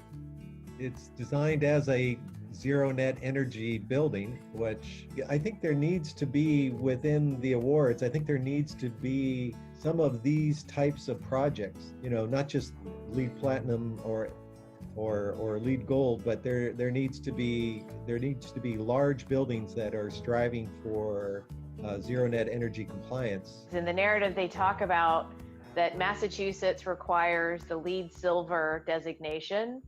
And after conversations, they decided to up their performance goal because of the life cycle costs of the money they would save on the energy to spend that on the infrastructure today to realize that. And you look at that sea of PV and you think, oh, well, they just bought it with PV panels. If anybody has a parking lot large enough, fine, go ahead and do that.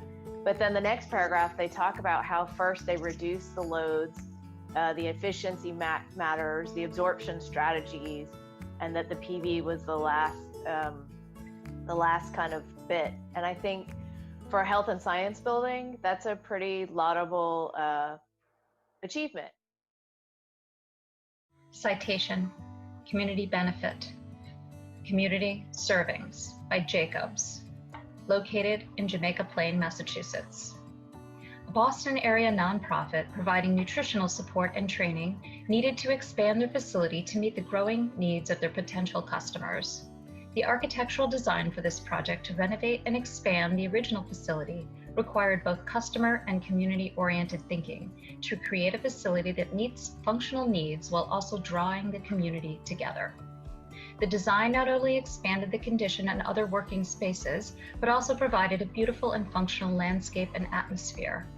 With a large percentage of the ground floor walled with glass, and with an herb garden and outdoor event space that provide welcoming and beautiful natural surroundings, the new facility invites the surrounding community in to directly experience the organization's mission of caring and support. It's a mission-driven program. It's a renovation and expansion of a very boring steel Butler building.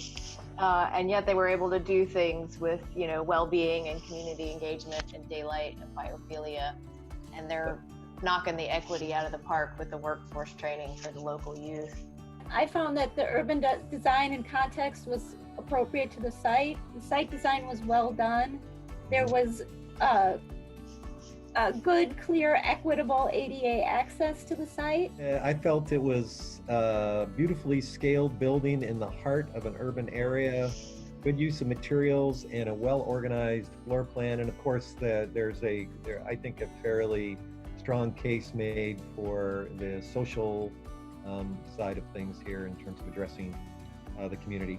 So the one parking lot for sure is for big vehicles, right? For trucks, because it says that they provide 1.5 million meals per year to the community. Right. So this is not a small operation. Citation as a catalyst. Dorchester Brewing Company by Road Architects. In 2016, Dorchester Brewing Company became Boston's first ever contract brewery. Phase 1 renovated the industrial HVAC warehouse into an incubator space for brewing, bottling, packaging, and storing beer, tap room, game room, commercial kitchen, and retail space. In 2019, Phase 2 added the Hop Servatory.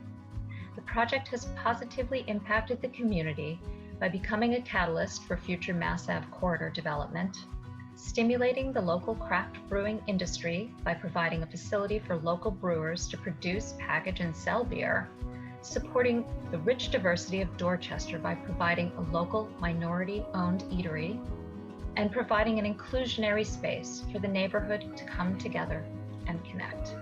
Really interesting about it is that it does offer vendors an opportunity to test drive a business in a very low risk kind of environment.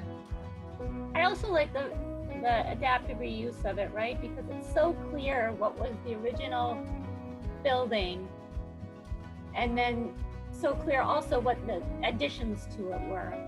More on the social side, it is a local minority-owned business that I think goes a long way to spurring other developments in the area. Yeah, I think it does something really nice about creatively regenerating a building that would otherwise have sat there because it's marked as an industrial building, doing nothing for a long time. So we've done a great job to try and not only regenerate it, but put it to something that could, I think somebody mentioned that it's not just one beer company, it also has others using it as well.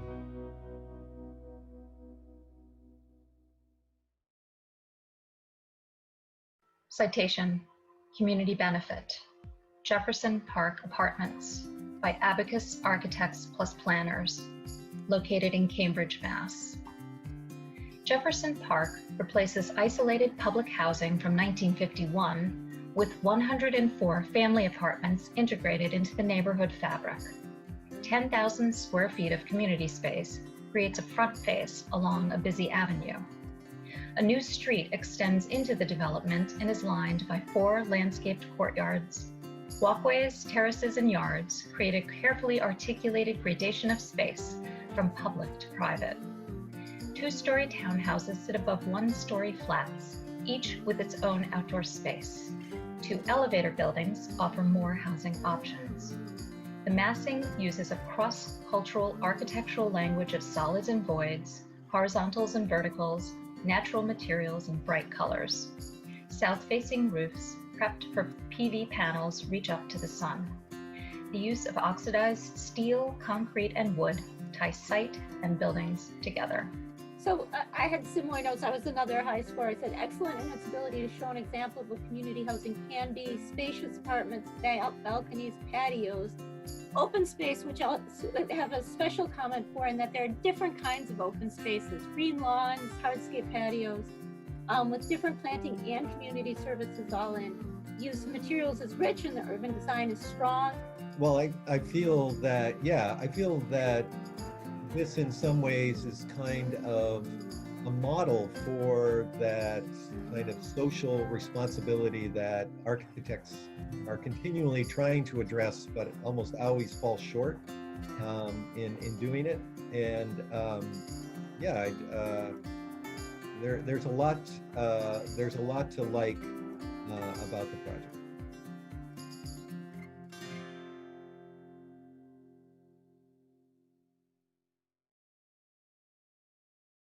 Citation, Extended Use, Pence Union Building by Perkins and Will, Eastern Washington University, Cheney, Washington.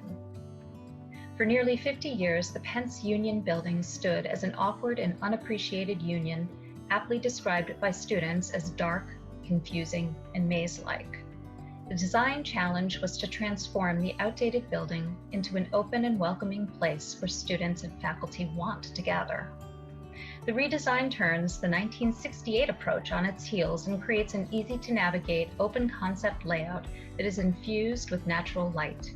The contemporary addition of aluminum, glass, and wood connects the structure from the inside and out and knits the salvaged elements of the original building into a seamless whole. Expansive glass walls line a new atrium space to ensure the student organizations are highly visible, promoting interdisciplinary chance meetings as well as the cornerstone of future memberships. And students typically decide within their first 15 minutes in campus on whether they're going to go to school there or not. So they really need to make things that catch people, that make people feel like they want to be part of something big. And I feel that actually this is really very successful at that the interior space before was dark and didn't have a lot of space for gathering. The interior space now is bright, there's space for gathering. The expansive vista, transparency of the main spaces, I think were reactionary to the dark, confusing, labyrinthian kind of circulation patterns before. And the student union is a place to be seen and to see. Right. So it really is about putting student life on display.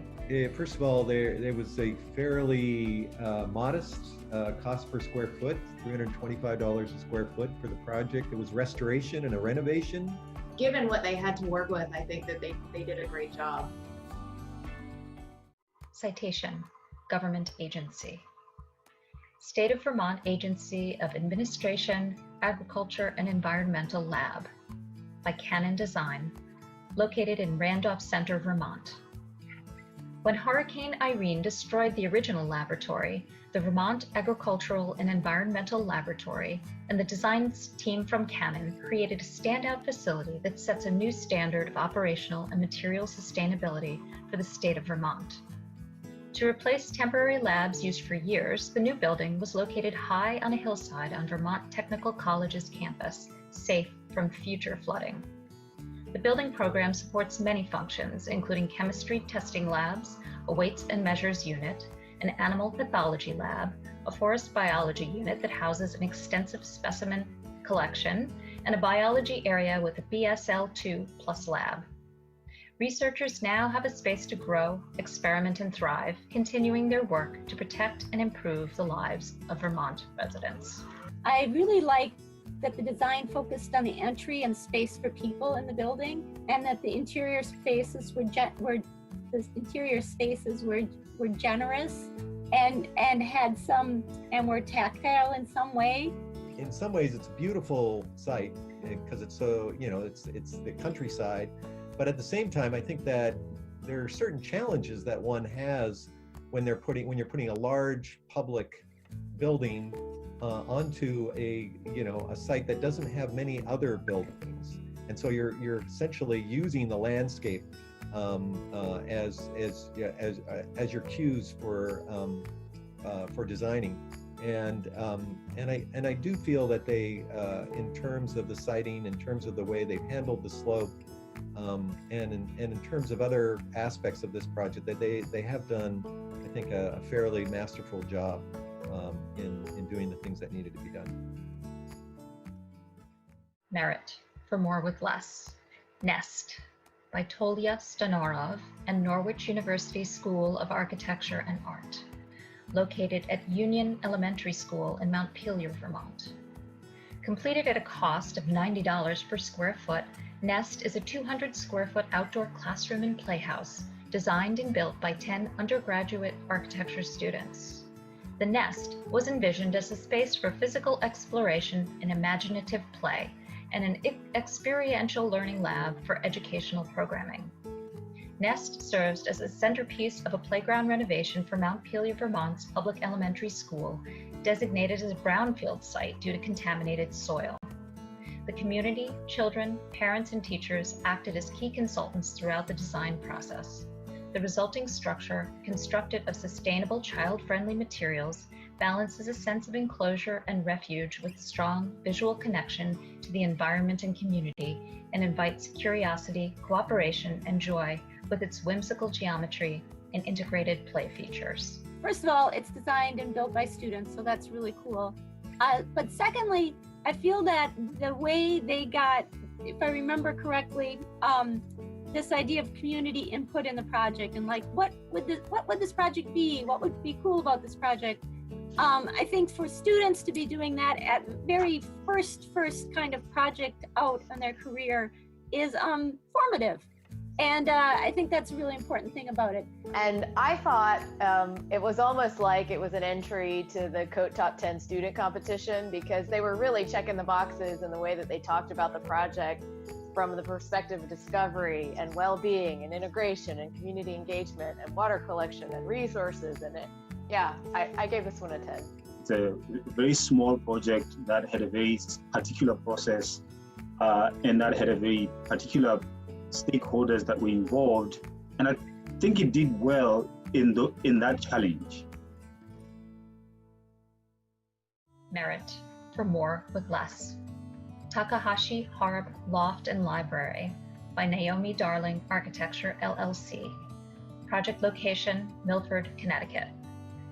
At a construction cost of $56 per square foot, the Takahashi Hard Loft and Library is an interior renovation and conversion of an existing ground floor walkout basement and two-car garage into a one-bedroom loft-style mother-in-law apartment and separate library workspace.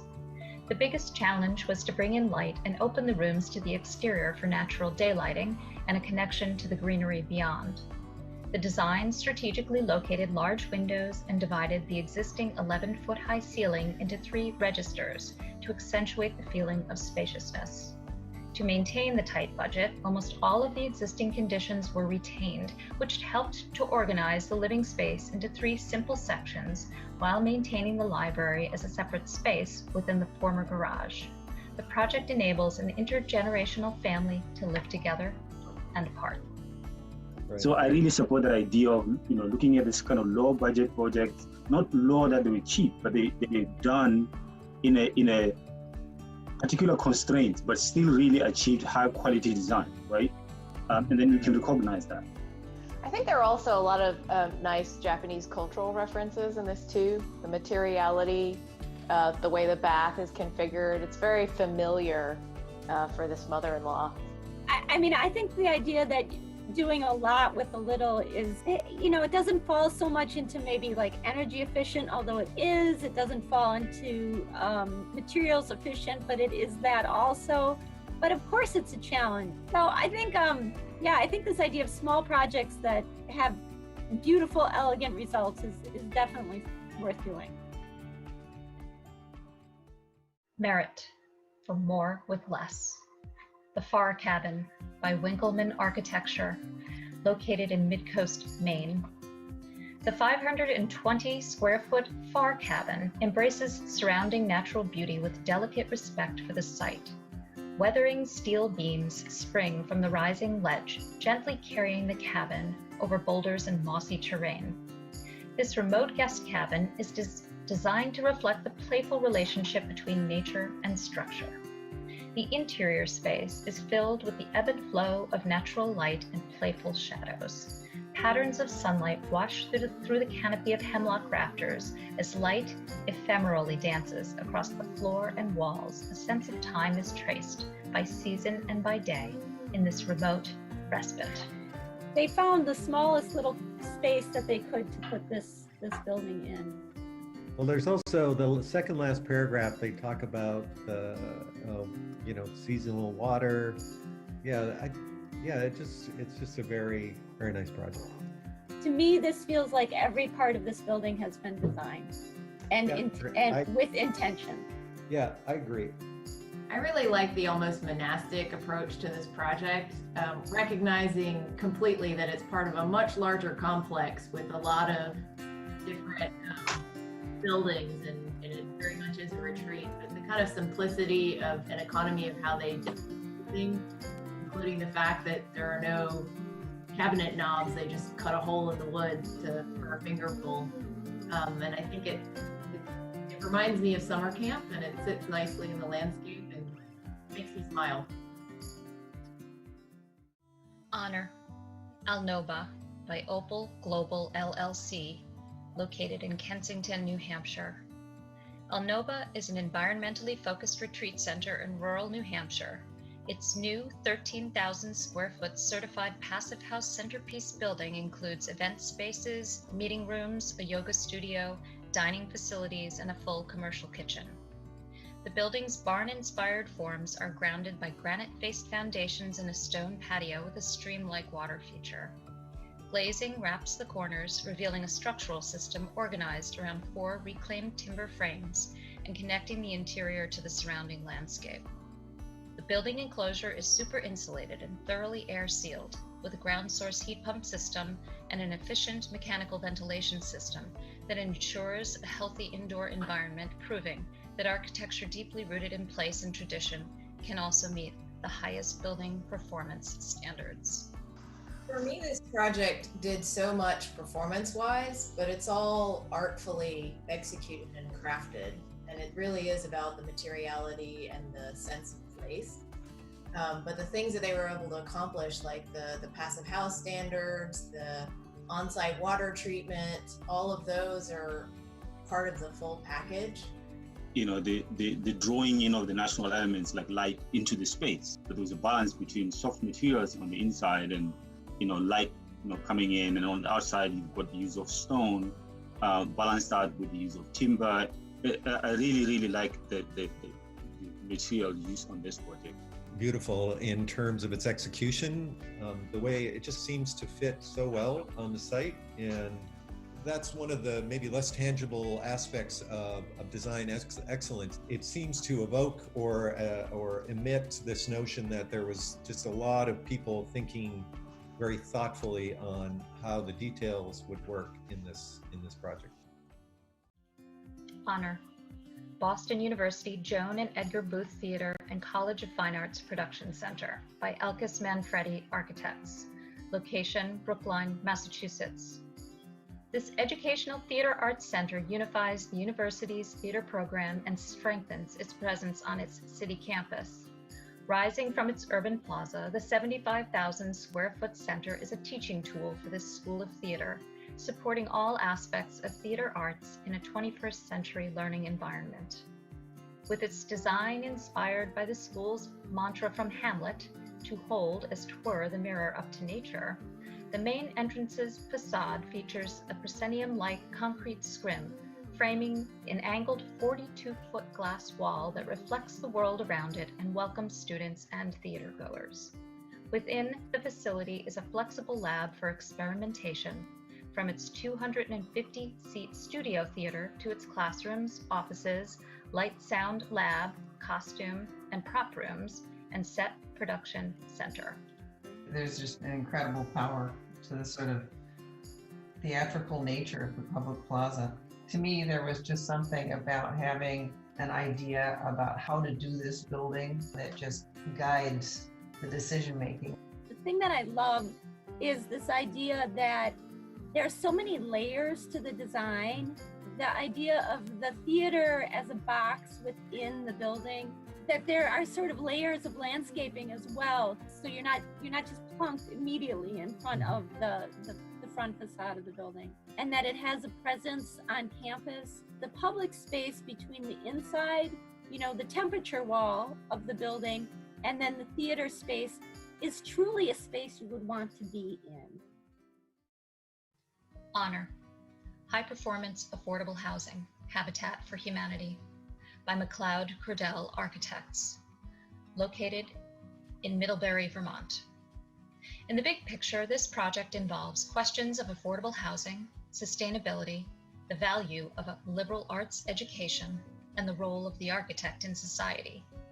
The pair of houses, one completed and occupied and one under construction, are the first results of an ongoing collaboration between McLeod Curdell Architects, a local liberal arts college, and the county chapter of Habitat for Humanity.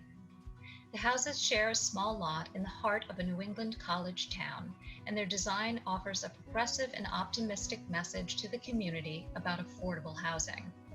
Designed and built with students and volunteers to the state's highest performance standards for energy efficiency, the houses demonstrate that affordable housing can be both architectural and sustainable. For me, this project had everything. It was very economical. There were students. They created a prototype. The prototype was adapted based on the needs of the users. The users participated in the construction so that they are, one with the house. And it's beautiful and very simply and elegantly done. In most of these projects, the user is hardly present, and here it felt like this was something that reflected, the participation of the user, even though it's a prototype in the end. So the process for me here stood out. It was so great to see toys and, a dog scooping off and television set propped in the corner. I mean, this shot, I think, is a pretty powerful image. Affordable housing means that a richness is going to be brought to a community, and a beautiful building like this is a richness that that this community is just lucky to have. Honor. Island Residence by Peter Rose plus partners. Project location, Edgerton, Massachusetts. This project is an architectural choreography that brings the owners into a more nuanced connection with the coastal environment while conserving its essential qualities and tempering the human presence in the landscape.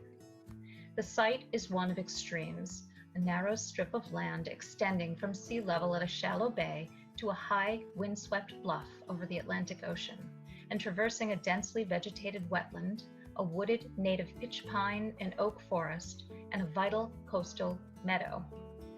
Design strategies rehabilitate the native meadow, conceal cars, and integrate the house within a sequence of movement across the site while reducing the stature of the buildings which delineate and reveal this environment while receding with a quiet deference. It's trying to be the backdrop and emphasize inside out rather than, see me from outside.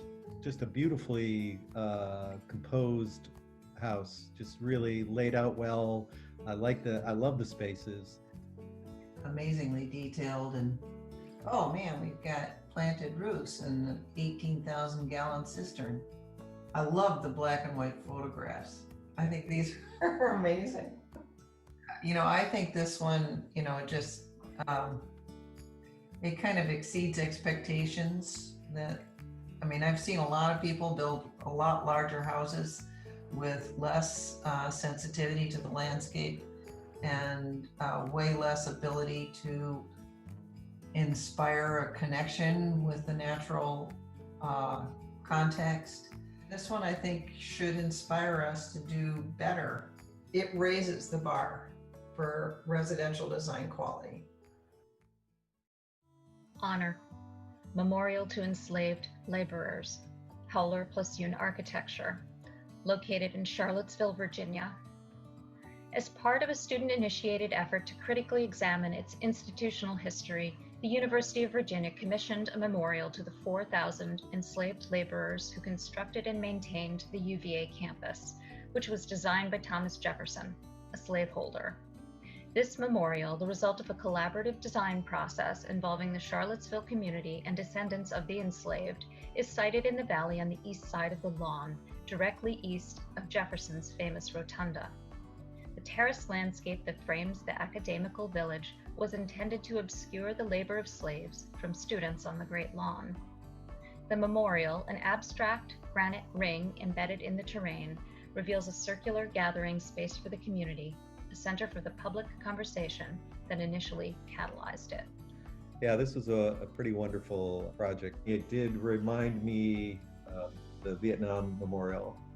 I think the beauty, if you're going to compare to Vietnam, the way that one was set into the earth, the way it dug into the earth was powerful, which is not what's happening here. It's staying really on the surface, and to me, it's more about bringing people together. From a purely formal point of view, I love how it ties to something so iconic on the campus. And I feel the way that they really pulled this into something on the campus, there's a tension between them that's very positive. It felt very comfortably nice, considering that it's dealing with such a really, really difficult subject. They're not trying to do anything other than create a place where you can immerse yourself. I think it's iconic without being showy. And it represents this big idea of slavery, but then on the surface, there's that nuanced detail of all those individual lives and stories. I just thought it was really rich. Honor, MIT Nano, by HGA Architects and Engineers, located in Cambridge, Massachusetts. MIT Nano is one of the largest commitments to research in MIT's history. Nanotechnology, materials, and engineering systems are combined within the 216,000 square foot facility. It houses Class 100 and 1,000 clean rooms, imaging suites, a nano makerspace, and chemistry teaching labs. MIT Nano strategically integrates with the campus and weaves into its iconic context through massing, materials, pedestrian pathways, and landscape. Transforming a former service yard between the historic buildings, MIT Nano is designed as a stone box housing the labs at the core, wrapped with a glass veil. Achieving LEED Platinum certification required an integrated sustainability approach with a major focus on energy use reduction, water and stormwater management, resiliency planning, and wellness and safety for all users, especially within the hazardous environment of a clean room. I like how this project works from both the inside and the outside. Campuses are difficult, challenging places. I think this project is really incredibly satisfying from both the exterior urban design moves that it makes, as well as the interior spaces which the building expresses, both to the outside and within the interior spaces. You know, a lab building on MIT's campus and you end up with a LEED Platinum certification, I think is no small feat. There's some serious calculating and some serious design work being done here to make sure that this building performs as well as it does. Honor: Mount Auburn Cemetery, Bigelow Chapel, and New Crematory by William Rahn Associates. Project is located in Watertown, Massachusetts. Mount Auburn Cemetery, consecrated in 1831 and designated a National Historic Landmark in 2003, is recognized as one of the country's most important designed landscapes. It served as the model for the rural cemetery movement and for the creation of urban parks throughout 19th century America. The cemetery's nearly 200-year focus on the natural landscape's healing and inspirational powers and on the implementation of forward-thinking end-of-life services are evident in Mount Auburn's recent revitalization of its iconic Gothic-inspired Bigelow Chapel. This transformation focused on building a new crematory to accommodate families and religious groups, especially Hindus and Buddhists, for whom a participatory cremation service is an essential part of the grieving process and for whom no such dignified setting existed in the region. So Mount Auburn Cemetery was really one of the first public parks in America. It was not a public park and it wasn't necessarily public, but it was one of the first places that people went outside to view. How do you add to something like this?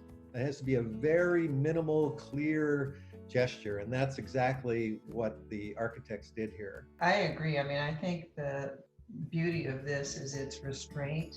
This is an incredibly powerful shot for me. It feels to me that what the park lacked in the original building, this building makes up for, and that is a relationship between the architecture and the landscape. I think this one is a really important piece. This is the cremation commitment ceremony, and this is a pretty heavy moment, and the idea of having this very serene architecture around it, I think, is incredibly powerful. I think this is an extraordinary project. Honor: Paris Terraces by Kaplan Thompson Architects. Location: Portland, Maine. In 2017, the City of Portland released an RFP that offered to sell city land in the industrial zone of East Bayside. The goal was to bring people and businesses back to the neighborhood. Kaplan Thompson designed 23 light-filled apartments that could be purchased at workforce housing prices with no government subsidy. This is the missing middle housing that every city is asking for but has been unable to provide. Paris Terraces embraces the architect's principles of sustainability with advanced air sealing methods, local and carbon sequestering construction materials, and on-site storm water management. The heating and cooling systems are fossil fuel free and provide continuous fresh air ventilation to each apartment. The building is cost-effective, beautiful, and has a small ecological footprint. I was impressed with its cost per square foot, and also that this is workforce housing, providing housing for people who work in the area. They did quite well for elevating workforce housing. They really used the height and daylight, and they also were quite purposeful about material selection in terms of carbon sequestration and tough choices relative to economy. Where do you put the money? Using very simple and basic and yet time enduring and low maintenance materials. Yeah, I gave this a high score because I felt that it did work on a lot of levels. The fact that it gave people outdoor space, the fact that it was workforce housing, the fact that it worked, I felt, within the context of where it was located. And that was my reason for giving it a high score. And that it successfully accomplished those things. Honor, Rockwell Integrated Sciences Center by Payette. Project is located in Easton, Pennsylvania. More than a science center, this building is an exciting campus-wide destination that enlivens a formerly neglected quadrangle. This cleverly sited, unassuming, and beautifully crafted building with a deeply engaging interior is both a respectful neighbor and an inviting beacon within its cherished campus setting. Conceived as an inside-out building, the new Science Center revolves around the building's heart, a vibrant 4-story gathering space. Perched on a steep hill and nested between existing buildings, the new LEED Platinum building provides visual proximity and intimate connections between science departments and study spaces. With its entry on the 3rd of 5 floors, much of the building's mass is largely concealed from view and uses cascading exterior landscape spaces to connect back to the campus community. I remember when I was in school, there was like this building that it was the engineering center. Nobody could find their way in it. It was so confusing. And once I learned it, I felt like I was really part of the engineering crowd. I like the whole transition from the front of the building that opens up onto the quad to the back. I love that interior space. I think there's an attempt to make something sculptural and interesting when you enter into that space, and it certainly succeeds. Overall, I thought this was a really well executed project. I think the other positive aspect of this is the urban design siting and approach to the campus. I love this interior. This shot is beautiful. It's LEED Platinum certified. I mean, there's a lot of good things about this project. From the Northeast Kingdom to the state capital and the shore of Lake Champlain, AIA Vermont is honored to have hosted the 2020 AIA New England Design Awards program. Thank you to our sponsors, this panel, this jury, and to you, the audience, for believing in design excellence. Congratulations to all of the award winners. The teams of designers, administrators, engineers, contractors, product reps, and all of their countless hours contributed to the meaningful work that we saw tonight. And it's a reminder of what we can accomplish together. We must believe in the opportunity to make a difference, to improve health, to fight inequality, and to combat wildfires, wind, rain. We can do it, and we still have time. We can solve really big problems together. And we saw evidence of this earlier. So don't stop here. There has never been a bigger need or more space for design than now. Thank you for sticking with us, and enjoy the rest of your evening.